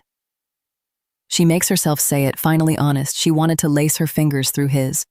She wanted them to close around hers. Then she remembers. He reached first. When he actually took her hand, the surprise of it turned into something she was glad to feel. She presses her face into the pillow. This is driving her out of her mind.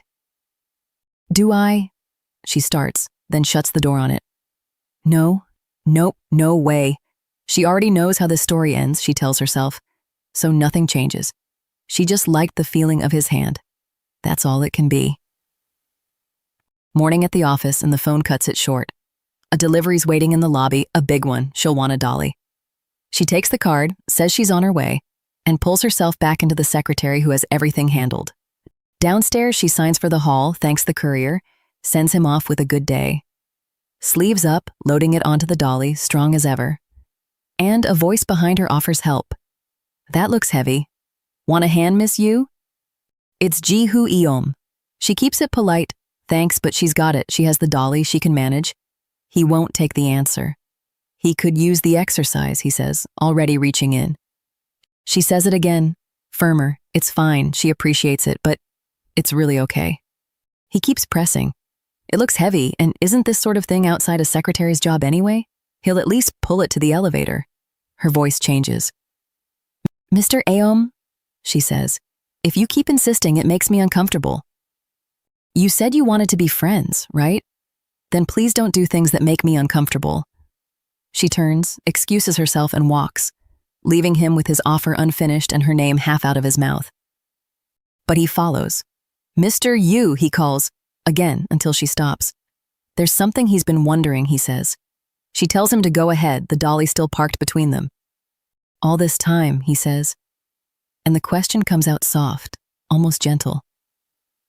How have you been? She blinks. Sorry? I don't quite understand. It's an odd thing to ask a man she's only ever met as a stranger at work. And it hangs there, unexplained. Then he just says it. It is you.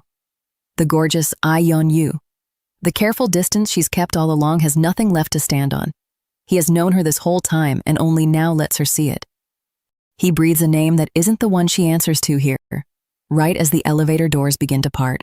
She built a quiet, careful life out of nothing. A man undoes it in one sentence, and he's smiling while he does it. I-Yeon Yu moves through the evening the way she always does. Head down, plain face, just another worker clocking the hours. She has worn this gray version of herself so long she half believes it's real. Then a voice crosses the room and finds her like a hand closing on her shoulder. Ji-Hoo-eum stands there looking at her the way no one is allowed to anymore. The gorgeous I-Yeon Yu, he says. And she feels the gray peel back at the edges. So she reaches for the only card she has. You must have me confused with someone else. He doesn't buy a word of it. It's good to see you, he says, like a greeting he's been saving. A face like yours isn't easy to bury, and somehow you pulled it off. The kindness has a hook in it, and they both feel it catch. Excuse me, Mr. I-Yeon, she starts stiff. He talks over her. Don't. I knew the second I saw you. Did you think a little makeup would hide your voice, your eyes, the way you pull a face? He's been reading the parts of her she can't paint over. What do I do? How do I even answer that? Her pulse goes loud enough that she's sure it shows on her face. He keeps tugging the thread loose. No social media. Not one of their old classmates has laid eyes on her since graduation. He could tell she wanted to bury the girl she used to be, he says. So he played along at first and pretended she was a stranger. But you kept turning me down. he adds, and something almost bruised slips under the words. That kinda hurt, you know? She doesn't give him an inch. Then you should have kept pretending. I didn't want to see you again, I still don't. I don't even want to stand here explaining myself to you. That only makes his eyes light up. That's too bad, he says. Feels like an opportunity to me. What? She gets out. He spells it flat. What do I get if I just pretend I never knew you? She has no answer, and the gap where one should be becomes the price. What do you want? She asks. Give me some time. A real chance to apologize. I'll take it slow this time, I-Yeon. He lands her name like he owns it, and she watches her options narrow to nothing. If she has to buy his quiet with her hours, she'll set the terms. Weekdays or weekends, she snaps. You want something out of this, so pick now. I'm busy. He smiles and shuts the door soft behind them both. Since we're here, how about tonight, after work?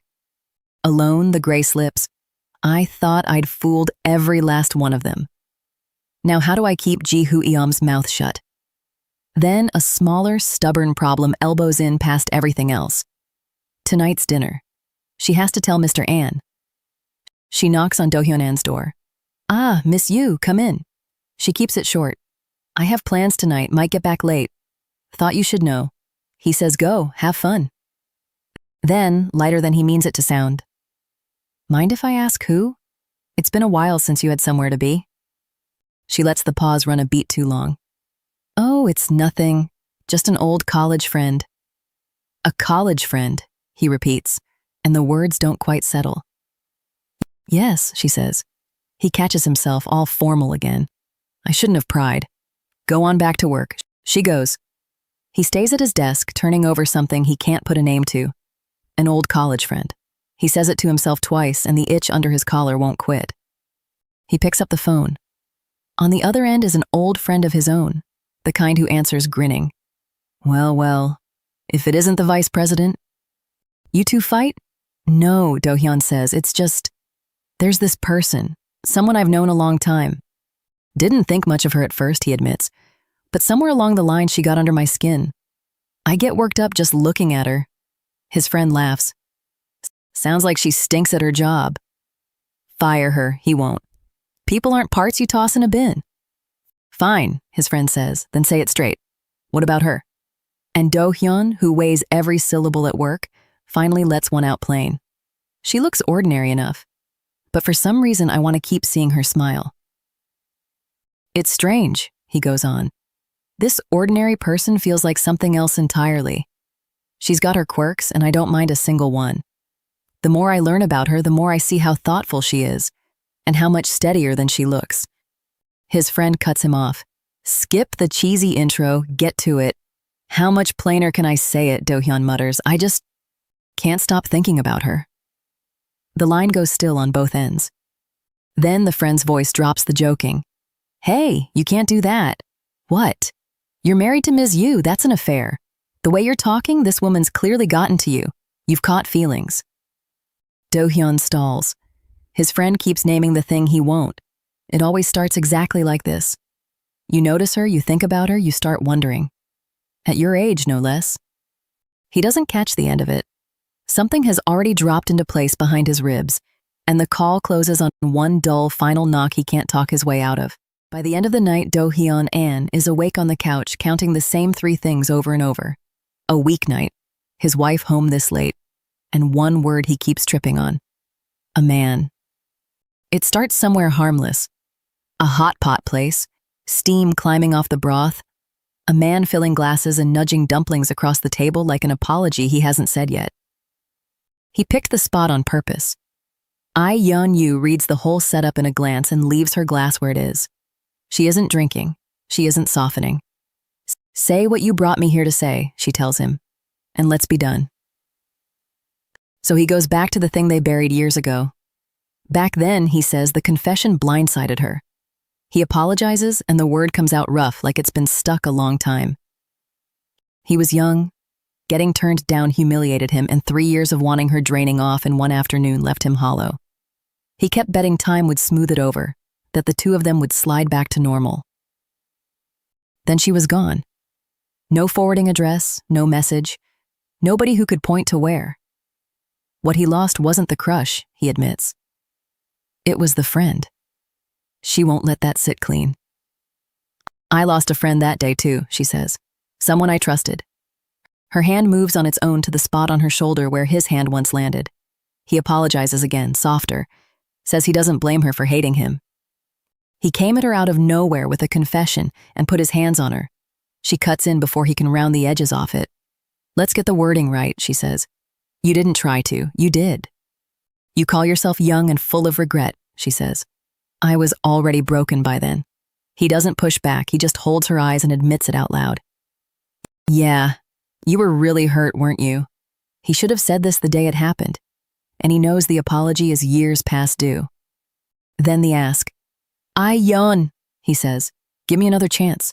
Can we be friends again? He swears he'll move slow so she never feels boxed in, and he'll keep her secret. That last line lands wrong, and she's on her feet in her voice if not her body. Are you blackmailing me now? She says.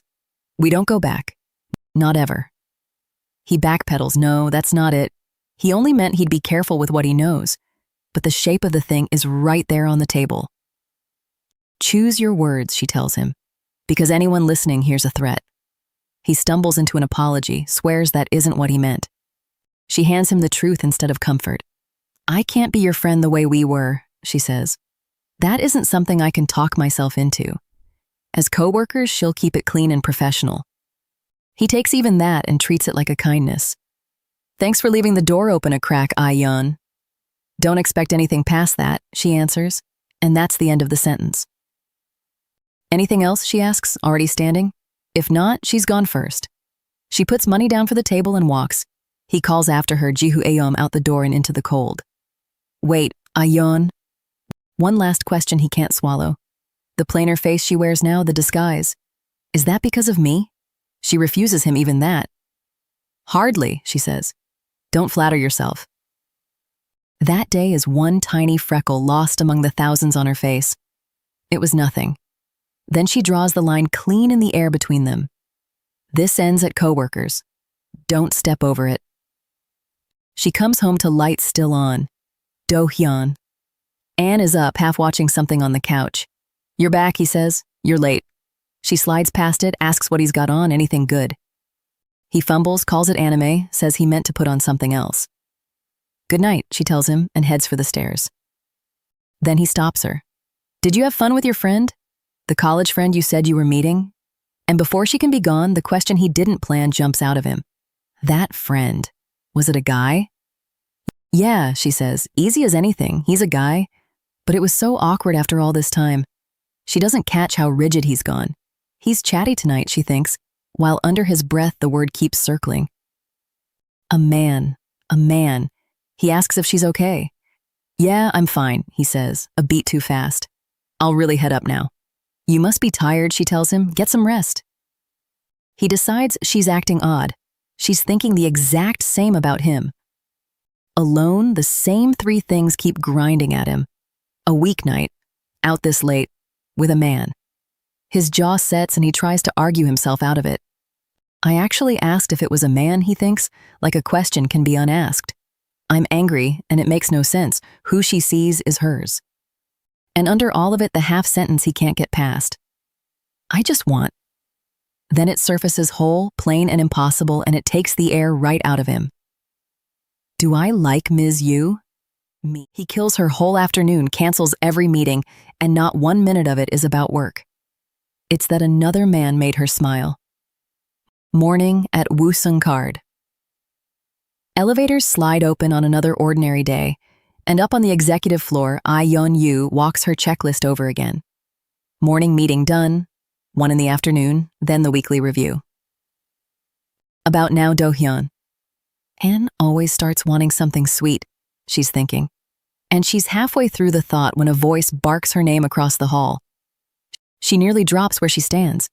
It's Ji-Hoo-Aeom, grinning like he set it up.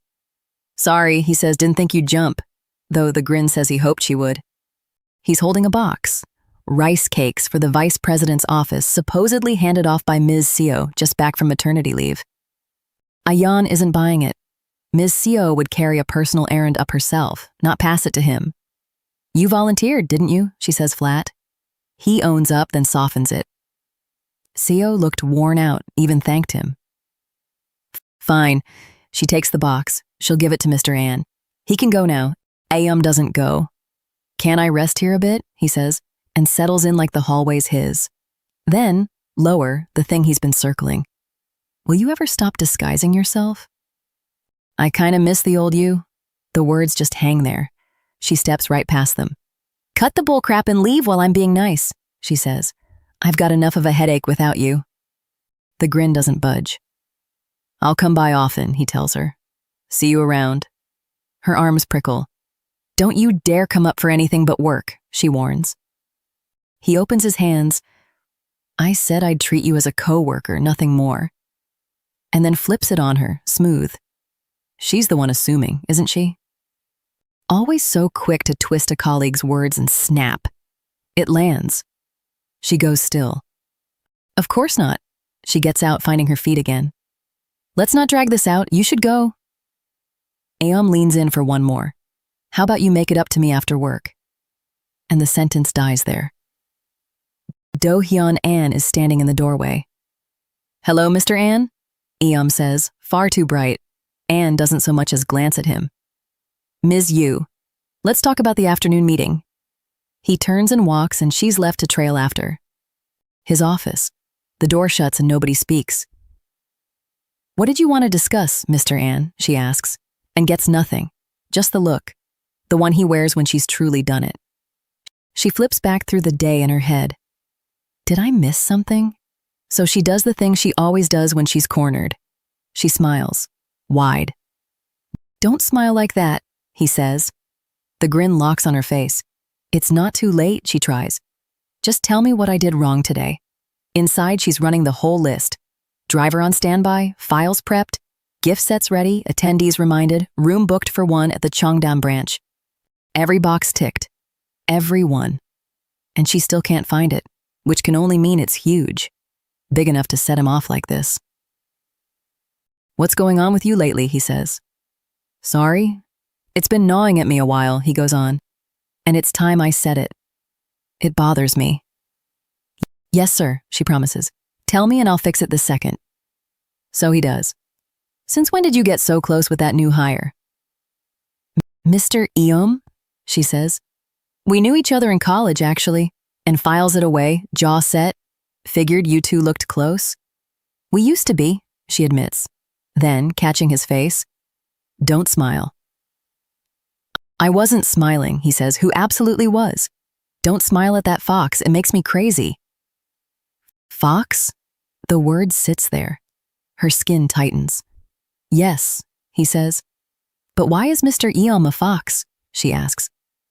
Because he grins like one, Anne says. The friend you met the other day, was that the same fox? Yes, she says. He goes quiet a beat. Then, clear my afternoon schedule. She snaps into motion. Yes, sir, I'll cancel the meeting and the review. She's braced for the rest of it. Instead, there's a new 2-star lamb place near where we live. Lamb? From nowhere?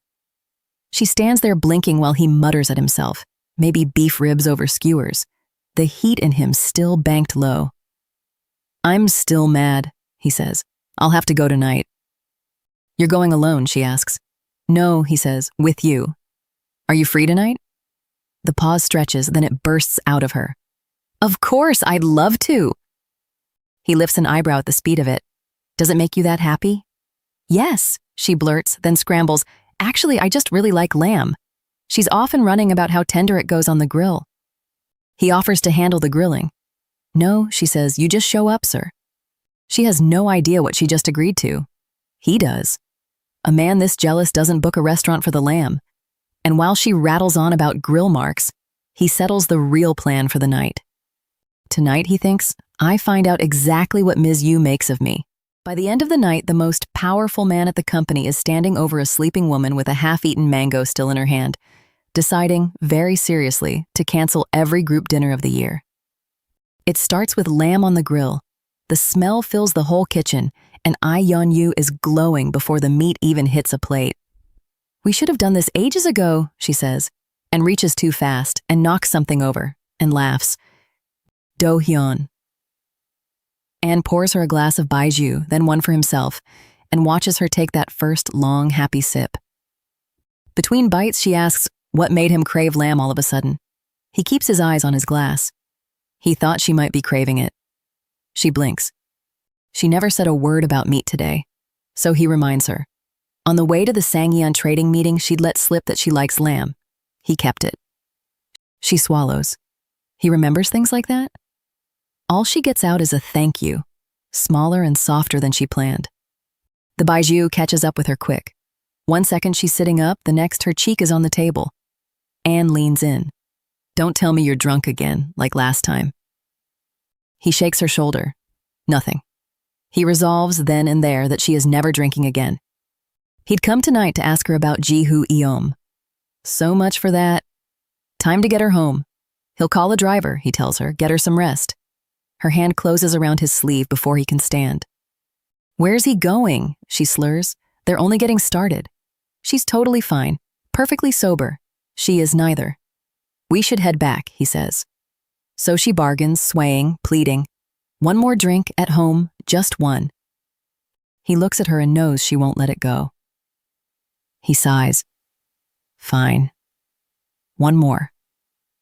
Back at her place, she looks up, suddenly clear-eyed, and says his name. Did you sober up, he asks. Then she announces like a discovery that they have mango at home. Mango, the perfect drinking snack. She lays it all out, cheeks pink, and declares lamb and mango her 2 favorite things on earth. She's so happy tonight. As long as you're happy, he says. He almost envies the way a piece of fruit can do that to a person. She shoves a slice at him. Happiness in a bite. He watches her more than he eats. She seems steadier now. This is his opening, he decides, and he'll keep it light. So, by the way, Miss Yu, you and Ji-hoo Eom have looked close lately. Do you have feelings for him? Eom? Feelings? She turns it right back. Why's he asking? He stiffens and reaches for an answer that won't give him away. No reason, really. You two just seem close, that's all. A bead of sweat says otherwise. Then she has one of her own. Maybe it's just her, she says, but it feels like he calls for her the moment she's with Eom. And when she walks into his office afterward, he looks a little mad. Different from before, she's been wondering about that. He goes very still. She's a step from the truth and doesn't know it. Is it because Eom and I, she starts? And his mouth opens to head her off. I didn't mean to. But she rolls right over him, grinning. Is it because you're mad we went for dumpling hot pot without you? The breath he lets out is half a laugh. Next time, she says, come with us if you're up for it, and gives his arm a little shove. The real answer stays where it is, on both sides. He just says, the mango's great. Yeah, she says, eat up. She keeps eating. He tells her, amused, that she puts away more than he expected. Then her head dips. He catches it a beat late. Wait, is she asleep? He taps at her, not quite believing it. You can't fall asleep mid-mango. This, he concludes, must be some kind of medical condition. He rests a hand against her, careful. Same ending as last time. He sighs at her sleeping face. Every single time she drinks. How is he ever supposed to bring her to a company dinner like this? So he makes the only call a man this far gone can make. Forget it. Every group dinner this quarter is canceled. The year-end party, too. She breathes against the table, one stray slice still pinched in her fingers, and he looks down at her, helpless. What is he supposed to do with this little yellow chick? She's out cold, one arm hooked around him like he's the last thing she'll let slip away. He's the one who can't breathe. It starts harmless enough. Do-hyun. Anne sits across from I-Yeon Yu while she finishes her food, cheeks packed, in no hurry at all. He should look anywhere else. Instead, his eyes keep sliding back to her mouth, and he only catches himself a beat too late. Time to go, he tells himself. Slip her glasses off, let her sleep, that's all. His hand reaches, and hers closes over it. A sleepy little no on her lips as she tugs him in. One pull and he's down against her. His heartbeat goes loud enough to fill the whole room. He locks up mid-motion, hunting for an exit that won't wake her. He tries to lever himself loose. She only holds tighter. Wait, Ms. Yu, could you let go?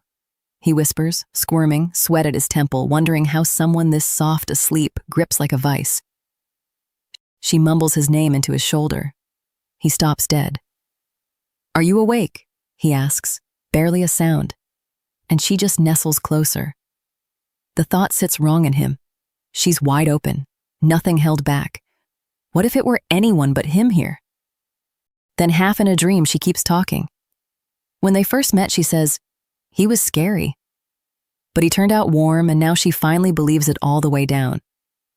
He can't tell if she's awake or under, and that's the part that gets him. Holding her like this drags his mind into the corners he keeps shut by day. She'd let something slip once, an old wound. What kind of life teaches a person to flinch like that? Could he ever really reach it?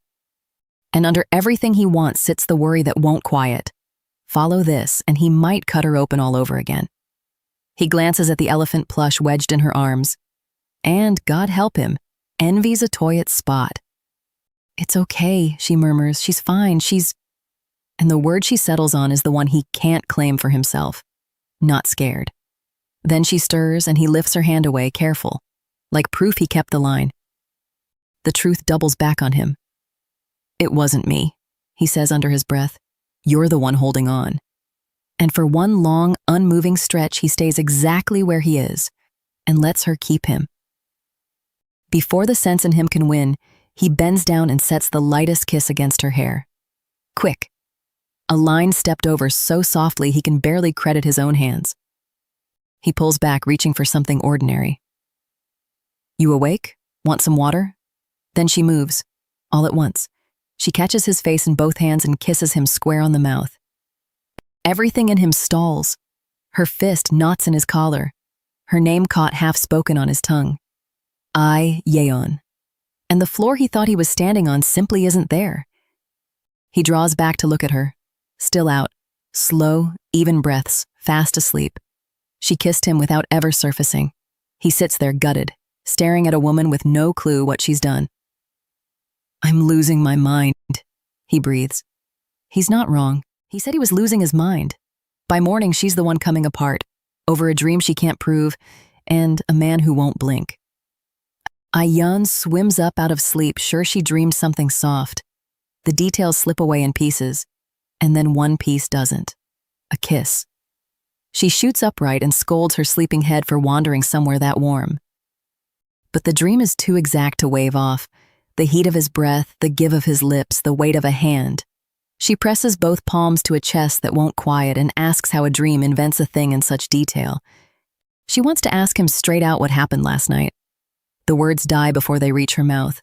He moves through the morning the way he does every morning. Coat, keys, that level calm. Surely if she'd crossed a line, something would feel different by now. So she swallows it and curses the drink that wiped her clean again. The only one without the memory. Then he turns, asks if she's okay, and uses her name. Just her name, no Ms. Yu in front of it. The floor tilts. Did they drop the formalities last night, and did she sleep through that too? She manages that she's fine, can't recall a thing, then asks, careful as a hand near a stovetop, if she made a mistake. "A mistake," he repeats. "Yes." One word, and the bottom drops out of her morning. She's apologizing before she knows what for, begging him to just name it so she can fix it. He only says they've arrived and walks. She chases him across the lobby, calling down the corridor. "Let me fix it, Mr. An." He doesn't break stride. He won't tell her, he says, because he can't get over that she forgot. He keeps the kiss and lets her stew. All day she's useless, circling the same dead end. What did she do? Why won't he say it? Into that fog walks Ms. Kang, poured into a skin-tight skirt, asking sweetly whether Mr. An is in. She looks I-Yeon's plain hair up and down and suggests, kindly, that she change it. I-Yeon says she'll handle her own hair, thanks. Kang sails through the door with a note that the color does her no favors. From his desk, Do-hyun watches Kang lean too close, and his jaw sets without his say-so. It's nothing, he tells himself. She's like that every day. But the word he won't reach for keeps reaching for him, and at last he lets it land. Jealous? Over this? He sits with it like it can't be his, and it is. He sends Kang off with an instruction that lands like a slap. From now on, she runs it all through I-Yeon Yu. Out in the hall, she seethes. She's to clear everything with the secretary now? And why does everyone keep saying that name, from the VP and the new hire both? What is so special about that plain girl? So she goes fishing. She finds Ji-hoo and asks if I-Yeon's been flirting with him. Should she clear the problem away for him? He corrects her, easy, smiling. It's the other way around. He's the one who made the move. Fell for her the second he saw her, and he isn't backing off. Would Kang put in a good word? Kang reels. That face at first sight? He says everyone has their taste, that I-Yeon carries a charm you don't catch at a glance. Kang storms off chewing on it. Two men circling one plain girl and the numbers won't add up. Someone like Hui Ra-jong she'd understand. But I-Yeon Yu with that face? She has to know how the brat pulled it off. Home at last, I-Yeon drops her bag with a long breath and still can't set the day down. Why is she still this worked up? Pathetic, she tells herself, knees to her chest.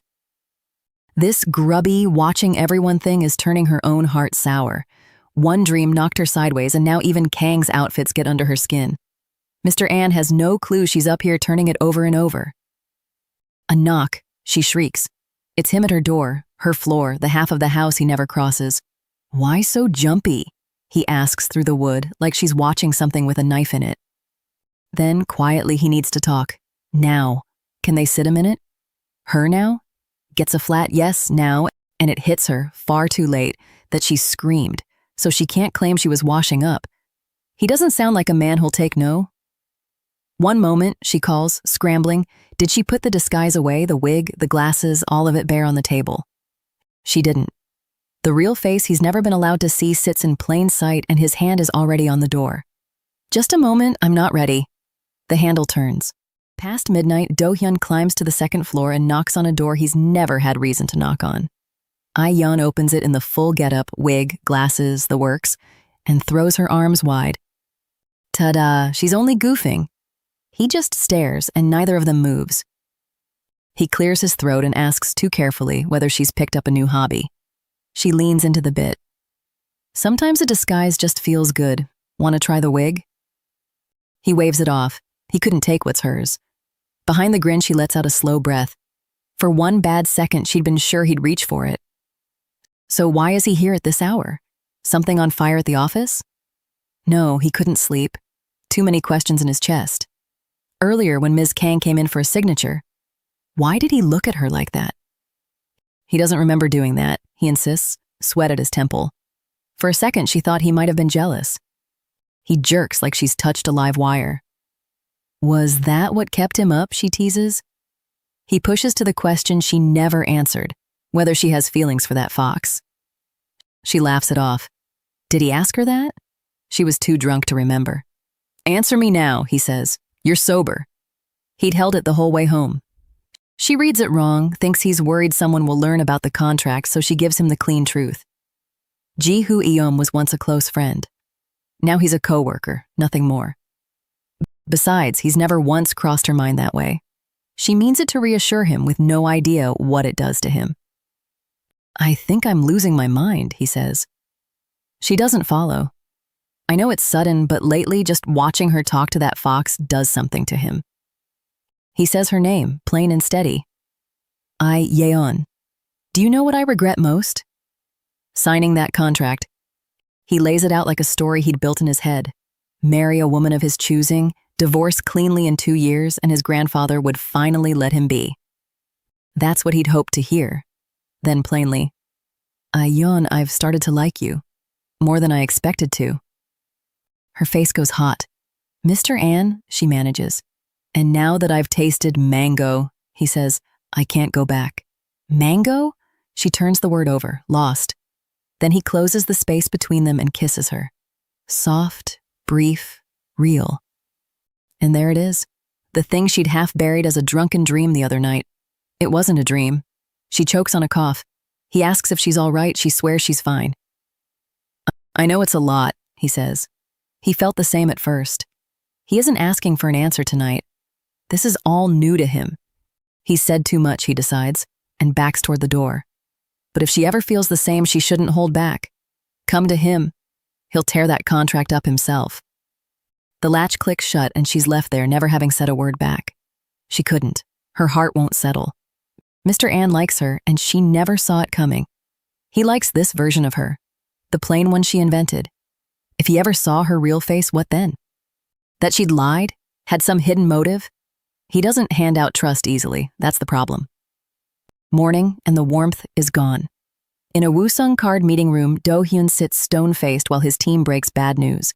They lost the contract to B-card after months of being strung along. B-card offered 1.5 times the fee, and new applications are sliding. His hand comes down flat on the table. If all they can tell him is that it's hard, what's he to do? The room scrambles for a fix. Over a fifth of their 20 and 30-something customers walked this quarter.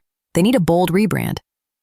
Look at B-card, someone says, signing idols as their faces since last year. Why not swap their own model? There's a rookie actor everyone is talking up, not an idol, so she'd stand apart while still pulling the young. Do-hyun allows it. A good start. Oh, that actor from the recent Sarah campaign, someone adds. Yes, so what's her name? A beat of hesitation. Her name is Hui Ra Jong. The name stops Do-hyun cold. The table warms to it instantly. Kids love her. One man's daughter adores her. And she just booked a role in Jun-ho Park's next film. Do-hyun stares at the wall. He's turned Hui Ra down every time she asked. Now, for reasons he can't say out loud, he can't. He asks what everyone thinks. They love her too. Tight budget, but worth it. No helping it then. Good, let's move forward. Woo-sung Card's new model will be Hui Ra Jong, the one woman guaranteed to walk straight back into his orbit and into I-Yeon's. And that's it for today's episode. If you enjoyed this recap and want to see what happens next, make sure to hit the like button and subscribe so you don't miss the upcoming parts. Let me know your thoughts in the comments. I'm reading everything, and your support really helps this channel grow. Thanks for watching, and I'll see you in the next one.